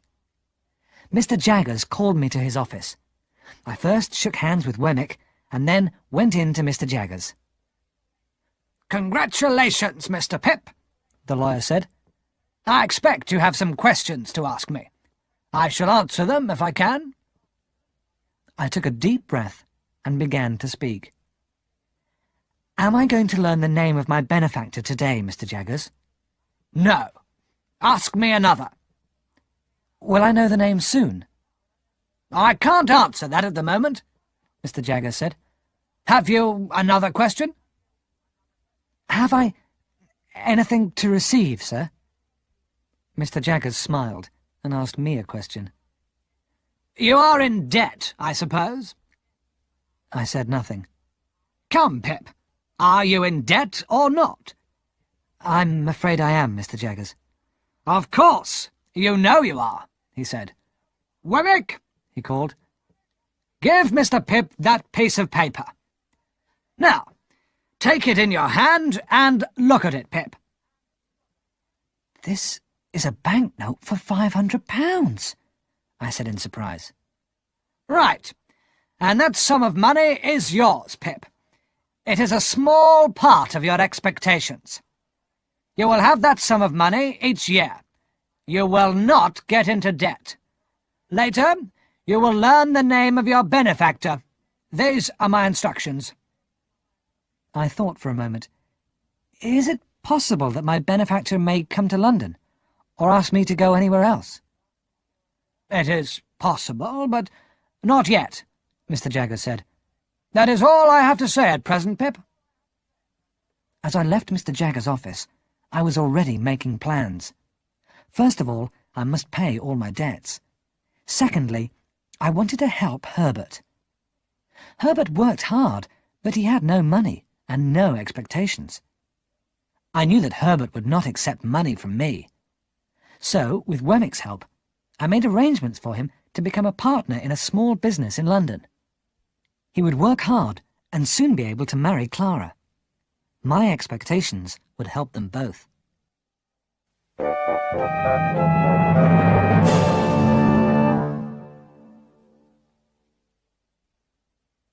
Soon after my birthday, I received a short note from Estella. It is time for me to visit Miss Havisham. She tells me you must take me to Satis house. The day after tomorrow, if you please. Estella. Everything at Satis house was the same. We sat together by the fire in the big room. Miss Havisham looked at Estella, proud of her beauty. Estella told Miss Havisham about all her admirers. Miss Havisham asked many questions and listened to Estella's answers with a cruel smile. As Estella was speaking, Miss Havisham held her arm tightly. But after a time, Estella moved away impatiently. "Are you tired of me, you ungrateful girl?" Miss Havisham cried. "Do you have a heart of stone?" "I am what you have made me," Estella answered, with a proud, hard look. "You have looked after me. I owe you everything. What do you want from me now?" "Love," Miss Havisham answered sadly. Estella laughed. "You adopted me. You became my mother," Estella said. "All that I am, all that I have, is yours. But I cannot give you what you never gave me, love." "I gave her love, didn't I?" Miss Havisham cried, looking at me. "I gave her all the love I had. Strong, burning love. You know I'm telling the truth." "Your love was not true love," Estella answered coldly. "Your plan has always been clear. You wanted revenge for the love you lost. I have learnt your lessons well. I have always followed your teaching." "So proud, so hard," Miss Havisham said, crying softly. "Who taught me to be proud? Who praised me when I was hard?" Estella replied. "But not proud and hard to me. You cannot be proud and hard to me, Estella," Miss Havisham cried, holding out her arms to the beautiful girl. Estella looked at Miss Havisham coldly. "I have never forgotten the wrong done to you. I have behaved as you wanted me to behave," Estella said. "I am what you have made me. That is all." Miss Havisham sank down on the floor, crying bitterly. Her long white hair spread out around her. "But I wanted you to love me. Love me," she cried. Estella, tall and straight, stared at the fire. After a time, we helped Miss Havisham to her feet. When I left, the two women were sitting side by side, silent in that terrible, decaying room. In London, Estella had many admirers. Everywhere Estella went, to the theatre, to balls, to dinners, men fell in love with her. To my horror, Bentley Drummle was one of Estella's admirers. He was very rich, and I thought that Estella made him believe that she liked him. One night, at a ball, Drummle had been paying more attention to Estella than usual. "Why do you let him near you, Estella?" I asked. "Drummle is stupid and bad-tempered. All he has is money and his important family name. But you give him looks and smiles that you never give to me." Estella answered angrily. "Do you want me to treat you like the others?" she asked. "Do you want me to deceive and entrap you?" "Do you deceive and entrap Drummle, then, Estella?" "Yes, him and many others. All of them but you, Pip. Will you never be warned?" "About what?" "Don't fall in love with me. It will bring you nothing but sorrow."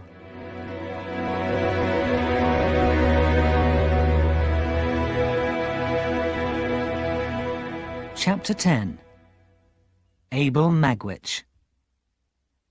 2 years passed, and I was 23 years old. I was still living with Herbert, but we now had rooms near the river. Herbert's business was doing very well. His company now had offices overseas, and Herbert often went away on business. The weather had been stormy all day. The strong wind was blowing the rain hard against the windows. Herbert was in France on business, and I was alone. A church bell struck 11. I closed the book I was reading. It was time to go to bed. But as I stood up, I heard the sound of footsteps on the stairs. For a moment I felt afraid. Then I picked up the lamp and opened the door. "Who's there? Who do you want?" I called. Mr. Pip. Top floor. A rough-sounding voice answered. "That is my name," I said. "Is anything wrong?" Nothing's wrong," the voice replied. I held the lamp higher. A man was coming slowly up the stairs. He was about 60 years old.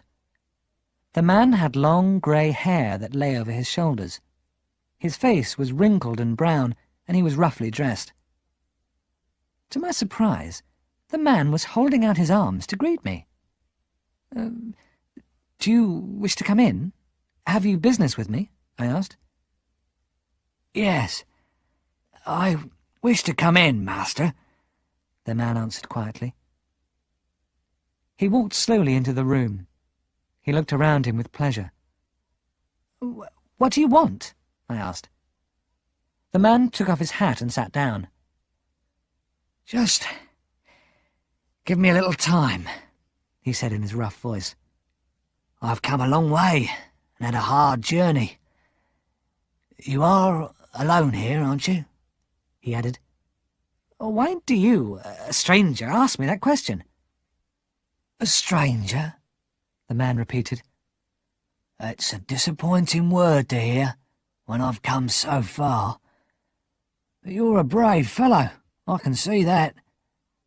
Don't harm me, Pip. You'll be sorry if you do." And then I knew him. I fell back against the wall. He was the convict I had helped so long ago on the marshes. The man stood up and again held out his arms to me. "Yes, young sir, I am the convict you helped. You were brave then, my boy," he said. "I have never forgotten it, Pip. Never." "Stop!" I cried, as he moved towards me. "That was a long time ago. I was a little child then. I'm pleased you're grateful, and I hope you have changed your way of life. But you must understand—" The man looked at me sharply. "Understand? What must I understand?" he said. "Understand that our lives are different now," I went on. "There is no further reason for us to meet. But you are wet and you look tired. Let me get you a drink before you go." The man sat down again. "I will have a drink before I go," he said slowly. "Hot rum and water, if you please." I prepared the drink quickly. When I handed him the glass, I saw that the old convict's eyes were full of tears. I sat down near him with my own glass. "I do not wish to be hard on you," I said. "Indeed, I wish you well. How have you been living?" "I've been in Australia. I've been a sheep farmer. And I've done well. Marvellously well," the old convict replied. "I'm glad to hear it," I said. "Thank you, dear boy. And I see that you have done well since I last saw you. May I ask how?" I've come into some property," I said. "May I ask what property? May I ask whose?" For some reason, I began to shake with fear. "I don't know," I answered. "Could I guess your yearly income since you came of age?" the man asked quietly. "Would it be £500? My heart was beating wildly now. I stood up and held tightly to the back of my chair. I stared at the man in terror. "I suppose you had a guardian? A lawyer, maybe?" the convict went on. "Did his name begin with J?" I could not speak. I felt faint, and the room began to move around me. "Do you want to know how I found you?" the convict went on. "Well, that lawyer has a clerk called Wemmick. He sent me your address." I could not breathe. I gave a cry and almost fell to the ground. The old convict caught hold of me and placed me gently on a chair. "Yes, Pip, dear boy," he said. "It's me what's made a gentleman of you. I swore that I would make you a gentleman, and I have. Every guinea I've made has been for you. I've lived a poor life, so that you could live well. Yes, Pip, that starving convict you met on the marshes has made you a gentleman. I've sent money all these years for you to spend. And now I've come to see the gentleman I've made. Look at your clothes," he went on. "A gentleman's clothes. And these are your books," he added, looking around the room. "Hundreds and hundreds of books. You shall read them to me, dear boy, for I've had no education. But it's me what's had you educated. I'm proud of you, Pip, dear boy, proud." And he took my cold hands and put them to his lips. I felt very ill. I could not speak. "Don't try to talk, Pip," the old convict went on. "You weren't prepared for this, I see. Didn't you ever think it could be me?" "Never. No, never," I whispered. "Well, it was me, and no one knew about it but Mr. Jaggers." The old man smiled. "How good-looking you've grown, my boy," he said. "You're in love with a beautiful girl, I'm sure. She shall be yours, if money can help you." Estella. Oh, Estella, I thought. "Yes, you've grown to be a fine gentleman, Pip," the convict said. "I promised myself I would see you one day, and now I have. It wasn't safe to come, but I came." "Not safe? What do you mean?" I asked in surprise. "I was transported for life," he answered quietly. "If you're sent as a convict to Australia, it's death to return. If I'm caught, I shall be hanged. Hanged by the neck until I'm dead." I held my head in my hands. This wretched man was my benefactor. By coming to see me, he had ruined all my dreams. And he had put his own life in danger too. I could not send him away. I stood up slowly. I closed the shutters over the windows and locked the door. I prepared the bed in Herbert's room for the man, and at last he went to sleep. Later, I sat by the fire trying to think. Miss Havisham's plans for me. All a dream. Estella. She was not meant for me. And because of this man, a convict, I had forgotten Joe and Biddy. I could never undo the wrong I had done them. What should I do with the man in the next room? What was going to become of him? What was going to become of me?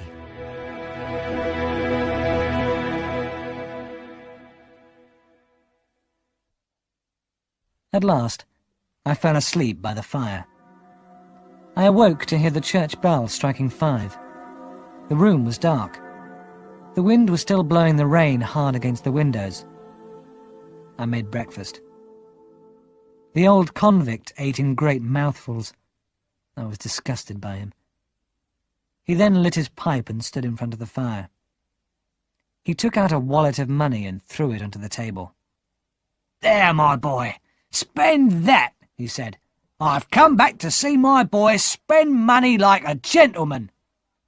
"No, no, we must talk," I cried. "I don't even know your name. How long are you staying in England? Where do you plan to live?" "My name is Magwitch, Abel Magwitch," he said. and I'm staying in England forever, though it's death by hanging if I'm caught. I decided that I had to speak to Mr. Jaggers. Leaving Magwitch alone, I locked the door of my rooms and hurried to the lawyer's office. When he saw me, Mr. Jaggers held up his hand. "Don't tell me anything. I don't want to know," he said quickly. "I must know one thing, Mr. Jaggers," I said. "I have been told something about my benefactor. Is it true?" "You cannot have been told anything. Told means you have talked to that person. You cannot have talked to him. He is in Australia. You must have been informed," Mr. Jaggers warned me. I understood then that Mr. Jaggers knew Abel Magwitch was in England, and he knew that his client was in danger. "Informed, then," I agreed. "Informed that Abel Magwitch is my benefactor." "That is true. Your benefactor is the man in Australia." "But I thought that Miss Havisham—" I began. "You have misunderstood. Miss Havisham was never your benefactor. Your benefactor is far away, but he has plenty of money for you. You will have it soon." I did not want the money now. I knew that Estella would never be mine. I left Mr. Jaggers' office without another word.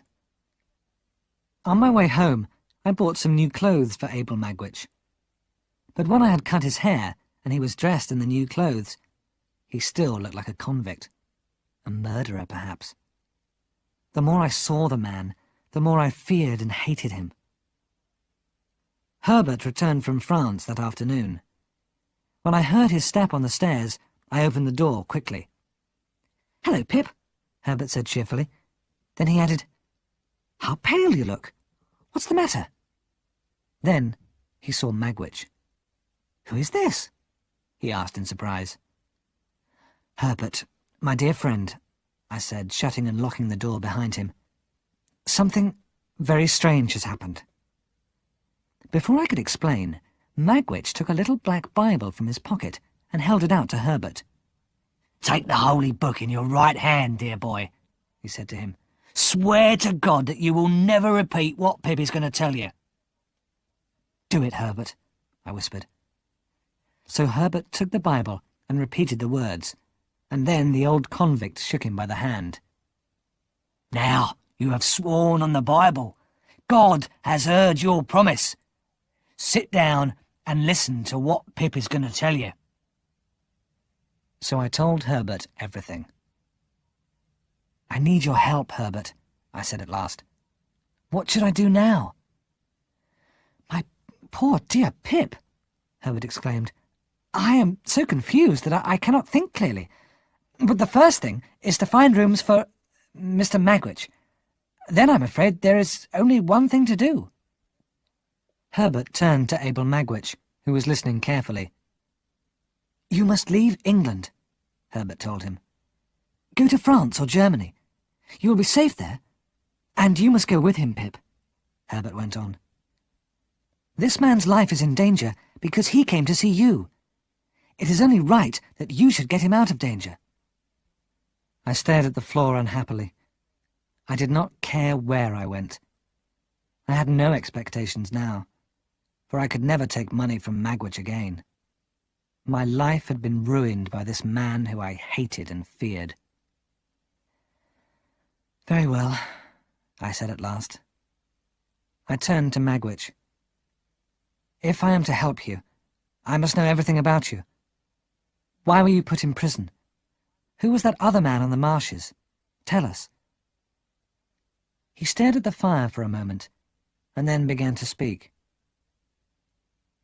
"Dear boy and Pip's friend, my story can be told in a very few words," the convict began. "I don't know where I was born. I know nothing about myself but my name. The first thing I remember was stealing food to keep alive. In jail and out of jail, in jail and out. I was punished wherever I went. I had no education. I only learnt to read and write a little. Magwitch stopped for a moment, and then went on. About 20 years ago I met Compeyson, the man I fought on the marshes. He looked like a gentleman, but he was very wicked and very clever. He asked me to help him with his plans, and he made sure that if anything went wrong, I would be blamed for it. Compeyson had a friend, a young man with a rich sister. The two men treated this woman very badly and stole her money. When Herbert heard this, he looked up quickly, but he said nothing. Later, the young man died, Magwitch went on. Compeyson had more and more power over me. All the wicked things he planned were done by me. When we were caught, I was blamed for everything. I sold everything I had to pay the lawyer, Mr. Jaggers, to speak for me in court.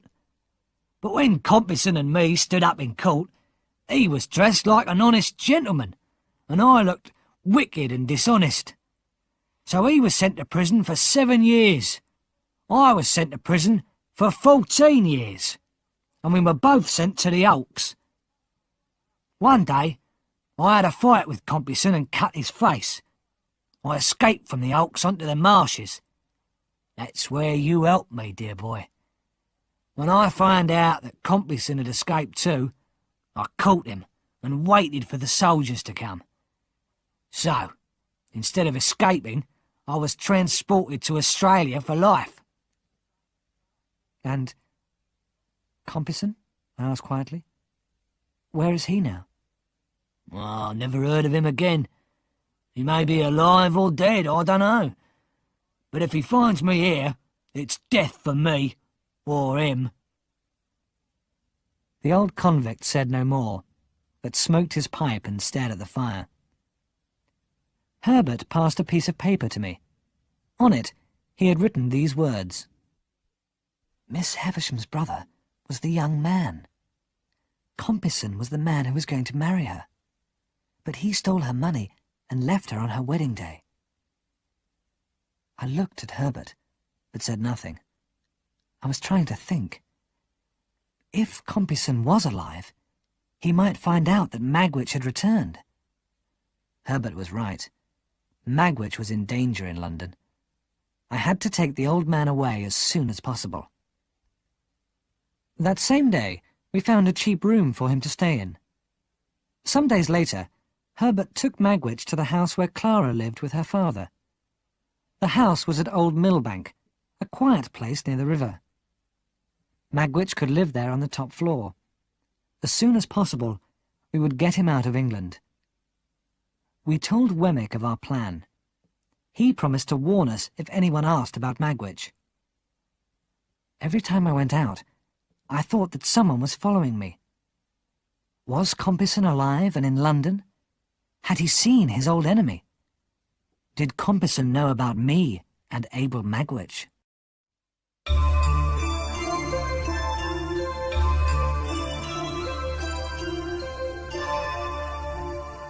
Chapter 11. Secrets from the Past. My expectations were at an end. Miss Havisham was not my benefactor. Estella could not be mine. But I had to see her again. I found out that Estella was staying with Miss Havisham, and I decided to go to Sattie's house for the last time. Once more, I walked through the dark, dusty corridors of Sattie's house. I found Miss Havisham and Estella sitting together in the dressing room. Estella was knitting. Both women looked at me in surprise. "Why are you here, Pip?" Miss Havisham asked. "I have something that I must say to you, Miss Havisham," I replied. "I have found out who my benefactor is, and I am very unhappy. I thought it was you. You knew that I thought this, but you did not tell me my mistake. Was that kind, Miss Havisham?" "Kind? Do you expect me to be kind, Pip?" Miss Havisham answered, hitting her stick on the floor angrily. "I expect nothing from you, Miss Havisham," I said quietly. "I have come because I need your help. but not for myself. "Who do you want me to help?" Miss Havisham asked. "What do you want, Pip?" 2 years ago, I was able to help my good friend Herbert Pocket. I paid money for him to become a partner in a business, I explained. He does not know who did this. Now I need more money to complete my plans for him.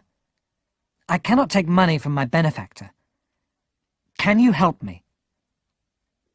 At first, Miss Havisham said nothing. Then she spoke. "Have you anything else to say, Pip?" she asked. I looked at Estella. She went on knitting and did not raise her head. "Estella," I said, "you know I love you. I have always thought that Miss Havisham wanted us to marry. I know now that this is not true, but I must tell you that I love you and always will." "Love is a word I do not understand," Estella answered. "I tried to warn you, Pip, but you didn't listen. I am going to be married, but not to you." "Then who?" I began. "Bentley Drummle," Estella said quietly. "Estella, that can't be true," I cried. "He is stupid and cruel. You will never be happy with him." "Do you think he will be happy with me?" Estella said, with a cold smile. "I know nothing of happiness or love. You will soon forget me, Pip." "You are part of my life, part of every breath I take," I whispered. "I shall never forget you, Estella. Never. God bless you, and forgive you."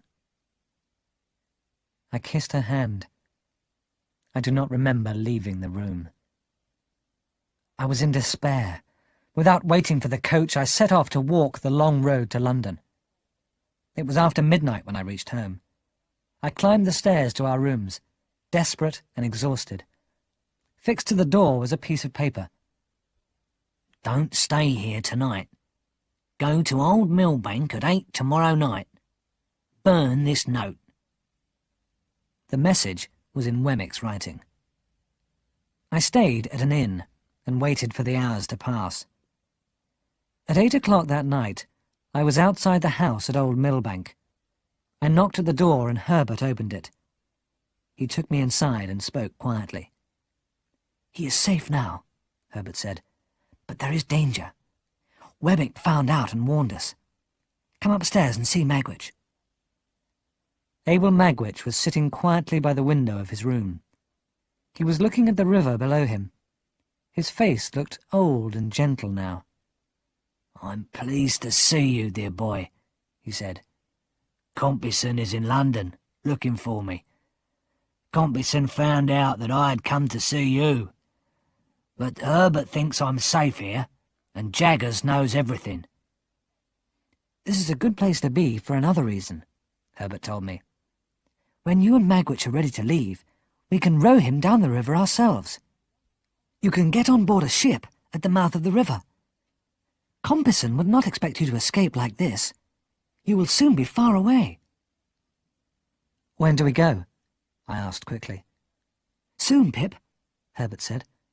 "First, we'll buy a boat and row up and down the river every day. People will get used to seeing us. They will think we enjoy rowing on the river. Meanwhile, I will come here as usual. When I visit Clara, I can see Magwitch. You must not come here, Pip. Compeyson wants you to lead him to Magwitch." We followed Herbert's plan. Herbert and I rowed on the river nearly every day. No stranger went near Old Millbank, but I was unhappy. I spent many hours walking the streets alone. One evening, I met Mr. Jaggers. "Come and dine with me, Pip," the lawyer said. "I have something for you." When we were sitting in Mr. Jaggers' house, he gave me a note from Miss Havisham. She wanted to see me on business. I decided to go to Sattie's house the next day. "Well, Pip," Mr. Jaggers said as we sat down to eat, "I hear that Estella is married. She is Mrs. Bentley Drummle now. There will be only one master in that marriage. Mrs. Bentley Drummle. As Mr. Jaggers was speaking, Molly, his housekeeper, placed our food on the table. As she stood behind her master, Molly moved her hands nervously. She moved her hands as though she was knitting. I looked at the woman's dark eyes, her long dark hair and her moving fingers. Where had I seen hair and movements like that before? I remembered the last time I had seen Estella, and a strange idea came into my mind. I grew pale, and my heart began to beat very fast. I did not speak, but Mr. Jaggers saw me looking at Molly. When Molly left the room, he slowly nodded his head. I had not asked the question, but he had answered it. It was true. Molly was Estella's mother, and only Mr. Jaggers and I knew the truth. The next day, I went to Saty's house. Miss Havisham was in the big room with the long table. She was sitting in a chair by the fire. She agreed to help Herbert. When we had finished our business, she looked at me sadly. "Are you very unhappy, Pip?" she asked. "Yes, Miss Havisham, I am. There are many things making me unhappy. You know about one of them." Suddenly, Miss Havisham fell down on her knees. "Oh, what have I done? What have I done?" she cried. "Estella is married. Do you know that?" "Yes." "Then forgive me, Pip. Forgive me for making you unhappy." "I forgive you, Miss Havisham," I answered. "I am to blame for my unhappiness too. But Estella is also unhappy. You should ask her for forgiveness. You have made her what she is." Yes, I know it," Miss Havisham cried. "I adopted her when she was a little child. I was unhappy and wanted revenge. I took away love from her heart and put ice in its place. If you knew my story, you would understand." "Miss Havisham, I do know your story," I answered. "I know why you adopted Estella and taught her to be cruel. I do not hate you, Miss Havisham. I am sorry for you." I helped Miss Havisham back into her chair by the fire. Then I left the room quietly. I went downstairs and walked up and down in the garden. A feeling of great sadness filled my heart as I stood in that unhappy place.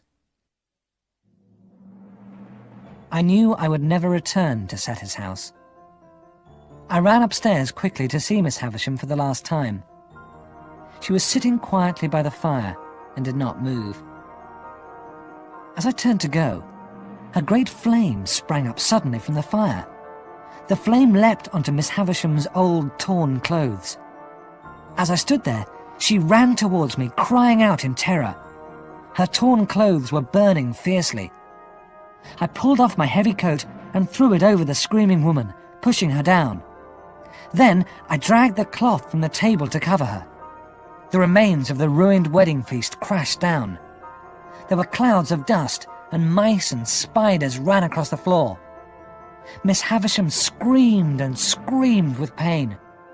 Hearing Miss Havisham's cries, the servants rushed in. We laid Miss Havisham on the table and covered her gently. She was badly burned and could not be moved. Over and over again, she repeated the same words. "What have I done? What have I done? Forgive me. Oh, forgive me." A servant went to fetch a doctor, but he could not help her. Miss Havisham lay there for several hours. I stayed with her until, calm at last, she died.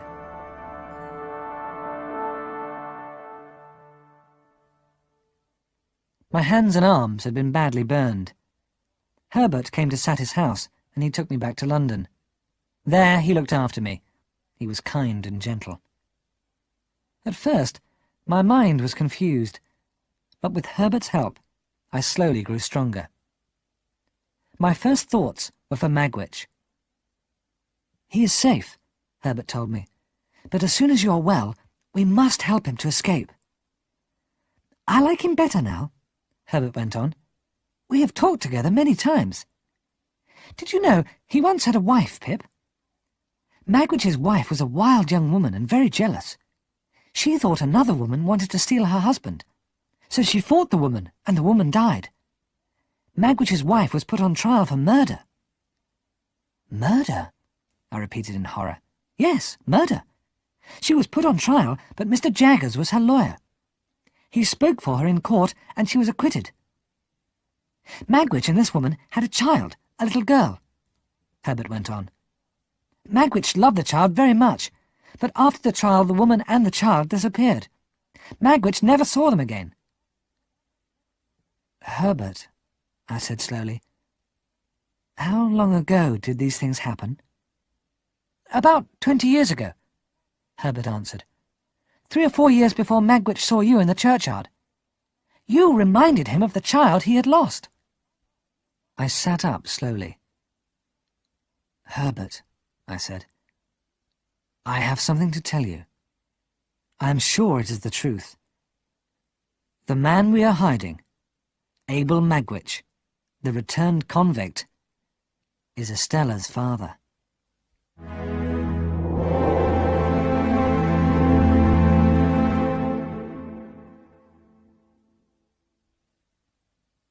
As soon as I was strong enough, I went to see Mr. Jaggers.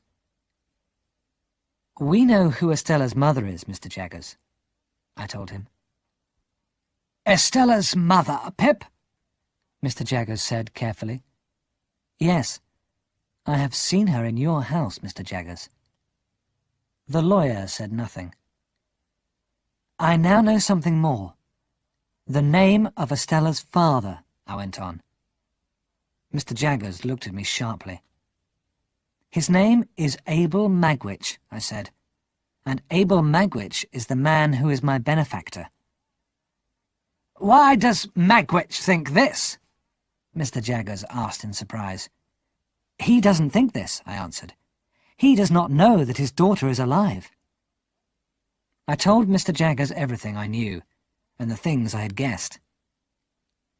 "Mr. Jaggers," I said at last, "terrible things have happened to all these people. They must be told the truth."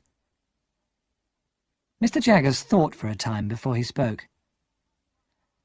"Perhaps you are right in what you have guessed, Pip. But who would be helped by knowing the truth now? Would the mother be helped? Or the father? Or the child? Think carefully, Pip. No one would be helped by knowing the truth. No one." Mr. Jaggers was right. I thought of Estella. She had married a rich man from a proud family, but she was the daughter of a convict. The truth would destroy her. She must never know it.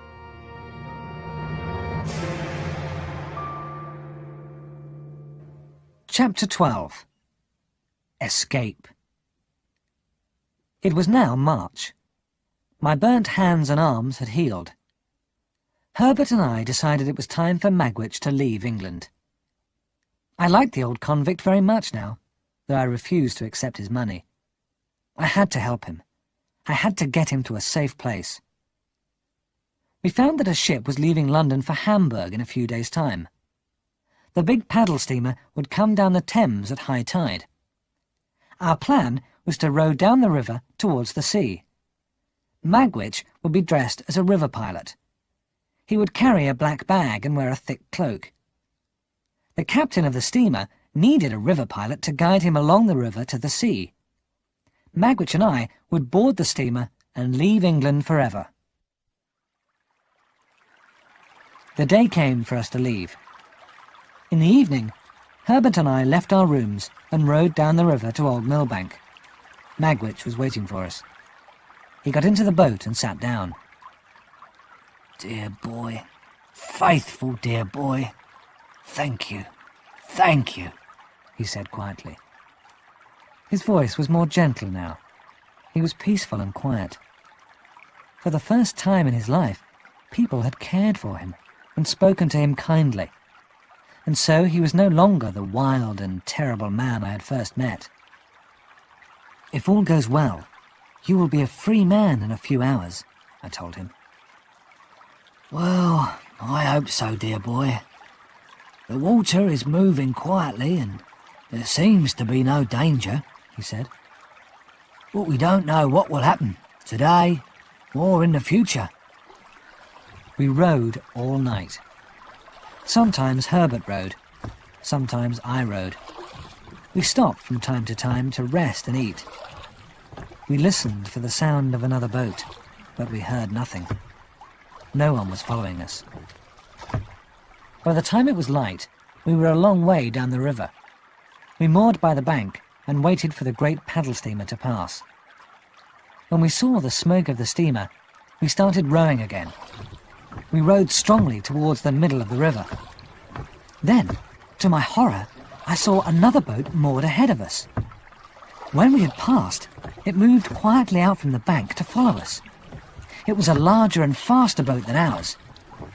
2 men were rowing together. There were 4 men in the boat. 3 of the men were wearing uniforms. They were customs men. The 4th man sat in the back of the boat with his face covered. The big steamer was nearer now. The shadow of the huge ship fell upon our small rowing boat. The steamer came nearer and nearer, and its great paddles turned in the water with a terrible noise. Suddenly, the customs boat leapt ahead of us. "You have a convict from Australia there," A man shouted. "His name is Abel Magwitch. I am here to arrest that man. Stop and give him to us." The great steamer came nearer and nearer. The people on board shouted when they saw the 2 boats far below. "Stop the paddles! Stop the paddles!" they cried. The 2 rowing boats were touching each other now. Suddenly, Magwitch leant across and pulled the cloak from the 4th man's face. On the man's face was a long scar. "Compeyson, I knew it was you!" Magwitch cried. As he grabbed the man, there was another shout from the steamer. The boats turned round and round in the rough water. The paddles of the steamer were now above our heads. Our boat overturned. The water roared in my ears. I was turned over and over by the crashing water from those terrible paddles. A moment later, I was pulled roughly into the other boat. Herbert was there too, but our boat had gone. And where were Magwitch and Compeyson? The paddle steamer had moved on now, and the customs men were looking down into the water. Then I saw Magwitch. He was swimming, but his heavy clothes were pulling him under the water. The customs men grabbed him and pulled him into the customs boat. Chains were put on his wrists and ankles. Magwitch had been badly injured by the turning paddles. "I think Compeyson's gone to the bottom of the river, dear boy," he whispered to me. "I had him in my arms, and he fought free, and the paddles hit him." The customs men soon stopped looking for Compeyson. As we were rowed back to London in the customs boat, I held the old convict's hand in mine. This rough, hard man had remembered my kindness to him long ago. He had treated me better than I had treated Joe. "Dear boy," Magwitch whispered, "use my money when I've gone. One thing I ask. Come to the court and see me for the last time. They will hang me now." "I will stay with you until the end," I said. "I will be as faithful to you as you have been to me." There was no hope for a returned convict. Magwitch was tried and sentenced to death by hanging. But he was very ill. His injuries were very bad. He was taken from the court to the prison hospital. I sat with him every day. Every day Magwitch grew weaker. One day, when I visited him, I felt that his death was near. He was pale and very weak. "Dear boy, God bless you," he whispered as I sat down by the bed. You never left me, even when there was danger. You stayed near me when the dark clouds gathered. This has been the best part of my life.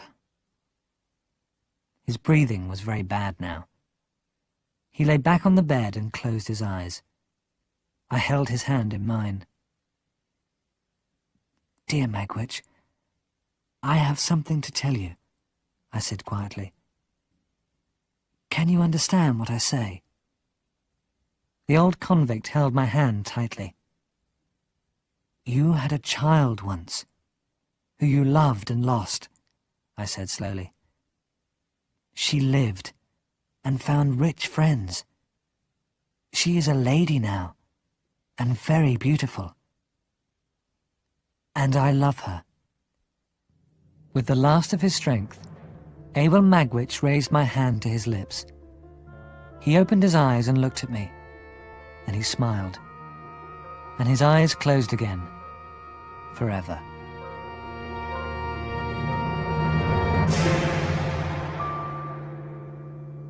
Chapter 13. Friends Together. And now followed the most terrible time of my life. Magwitch had wanted me to have his money, but when he was sentenced to death, the court took his money and property. I had many debts, and no money to pay them.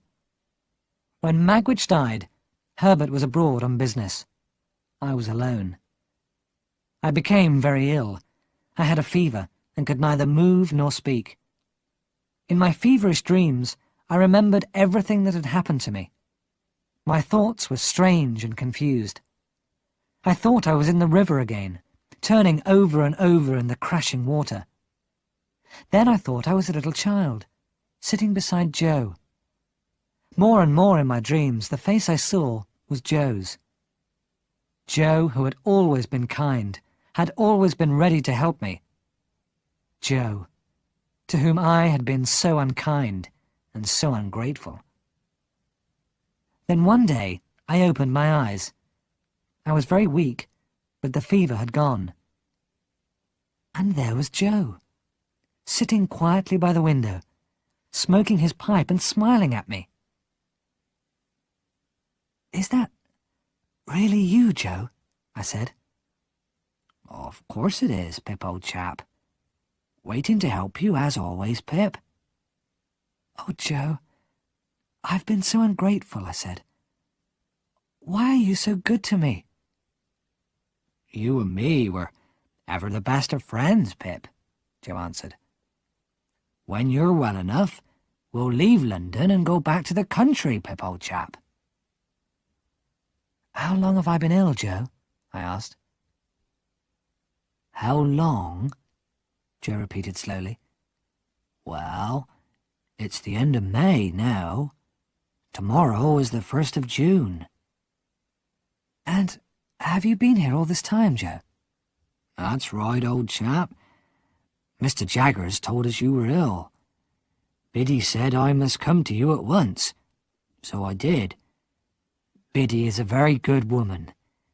She loves you, Pip, and so do I.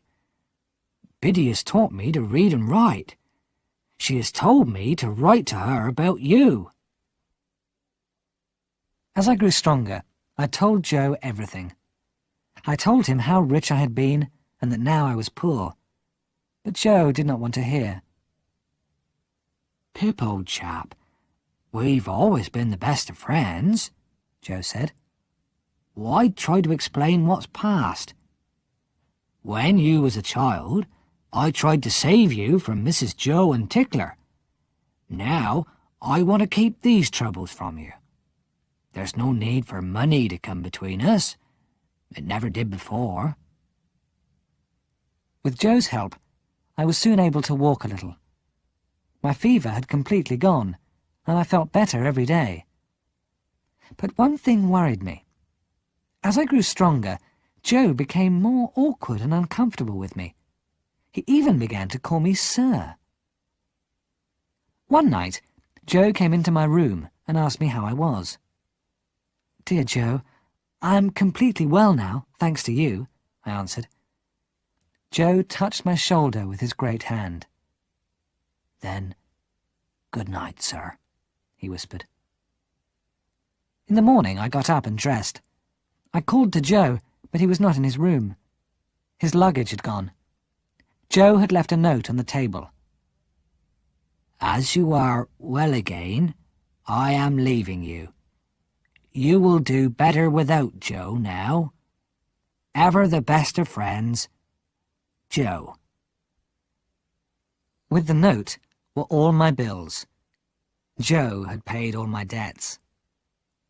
I knew what I had to do. I would go back to the forge and ask Joe to let me live there. I would live and work there for a short time. Then I would go overseas and work for Herbert. Later on, I would marry Biddy and live with her as a poor man. It was best to forget Estella. My great expectations were at an end. I would be a happier man without them. It was late June, and the weather was very beautiful. I walked slowly along the road to our village. I was enjoying the quiet peace of the fields and paths that I knew so well. In the country, I could live a simple life with Biddy. Joe would be nearby at the forge. Here, I would forget the past and all my foolish dreams. The village school, where I thought I would find Biddy, was closed. I walked on to the forge, and that too was closed. But all the windows of our house were open wide. There were clean curtains at the windows, and the little garden was bright with flowers. And there, in the doorway, stood Joe and Biddy, holding hands. When they saw me, they laughed with pleasure. "My dear Biddy, how smart you look," I said. "And you too, Joe," I added. "What's the matter?" "It's my wedding day, Pip," Biddy cried. "And I'm married to Joe." So my last dream disappeared. "Dear Biddy, you have the best husband in the world," I said. "And you, dear Joe, have the best wife. She will make you very happy, my dear, dear Joe." "I have come to thank you for everything you have done for me," I said. "One day, I shall have enough money to pay you back, Joe.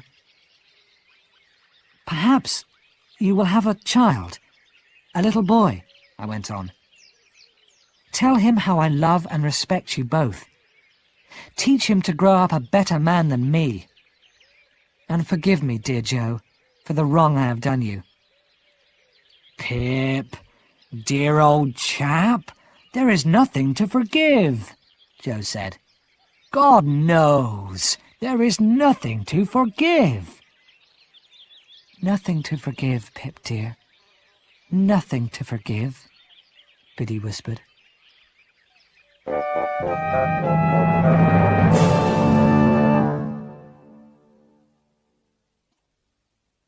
A month later, I left England and went to Egypt. I worked there as a clerk for Herbert. He and his partner were doing well, and after a few years, I became a partner too. Herbert married Clara, and I paid back my debt to Joe. I worked in Egypt for 11 long years. I did not return to England in all that time.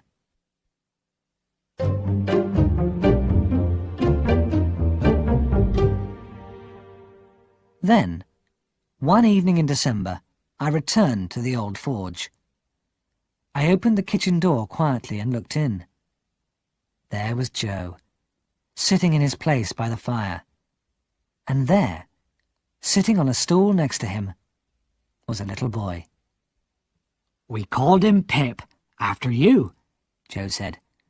We hoped he would grow like you, and we think he has. "I'm very pleased, Joe," I said. "I do not think that I shall ever marry and have children," I went on, "but I shall love young Pip as if he were my own son." "But you will marry and have children of your own, Pip," Biddy told me with a smile. "That's what Herbert and Clara say," I replied. "But I shall never marry." Dear Pip, Biddy said softly, are you sure you still don't long for Estella? I'm sure you have not forgotten her. My dear Biddy, I have forgotten nothing of my past life, I answered. But that dream has gone, like all the others. I knew that Estella's marriage had been unhappy. Her husband, Bentley Drummle, had died, but I was sure that Estella had married again. After supper, I decided to visit the place where Estella and I had first met. I walked slowly from the forge, and it was almost dark when I reached the tall iron gates. Satis' house had been pulled down, and the old garden was completely overgrown. Only the gates and the garden wall were standing. I walked in the garden in the evening mist. The moon and a few stars shone in the sky. A woman was walking in the garden. As I got closer to her, she turned and spoke my name. Estella, I answered quietly. I am surprised that you recognize me, Estella replied. My sad life has changed me, Pip. Estella was still beautiful, but there was a sadder, kinder look in her eyes. She touched my hand gently. It is strange that we should meet here, Estella, after so many years, I said. Do you often come back? I have never returned until today. All this belongs to me now. It is all I have left. You have been working overseas, I think? Yes, I answered. I work hard, and I am doing well. I have often thought of you, Pip, Estella said. You have always been in my thoughts, I answered.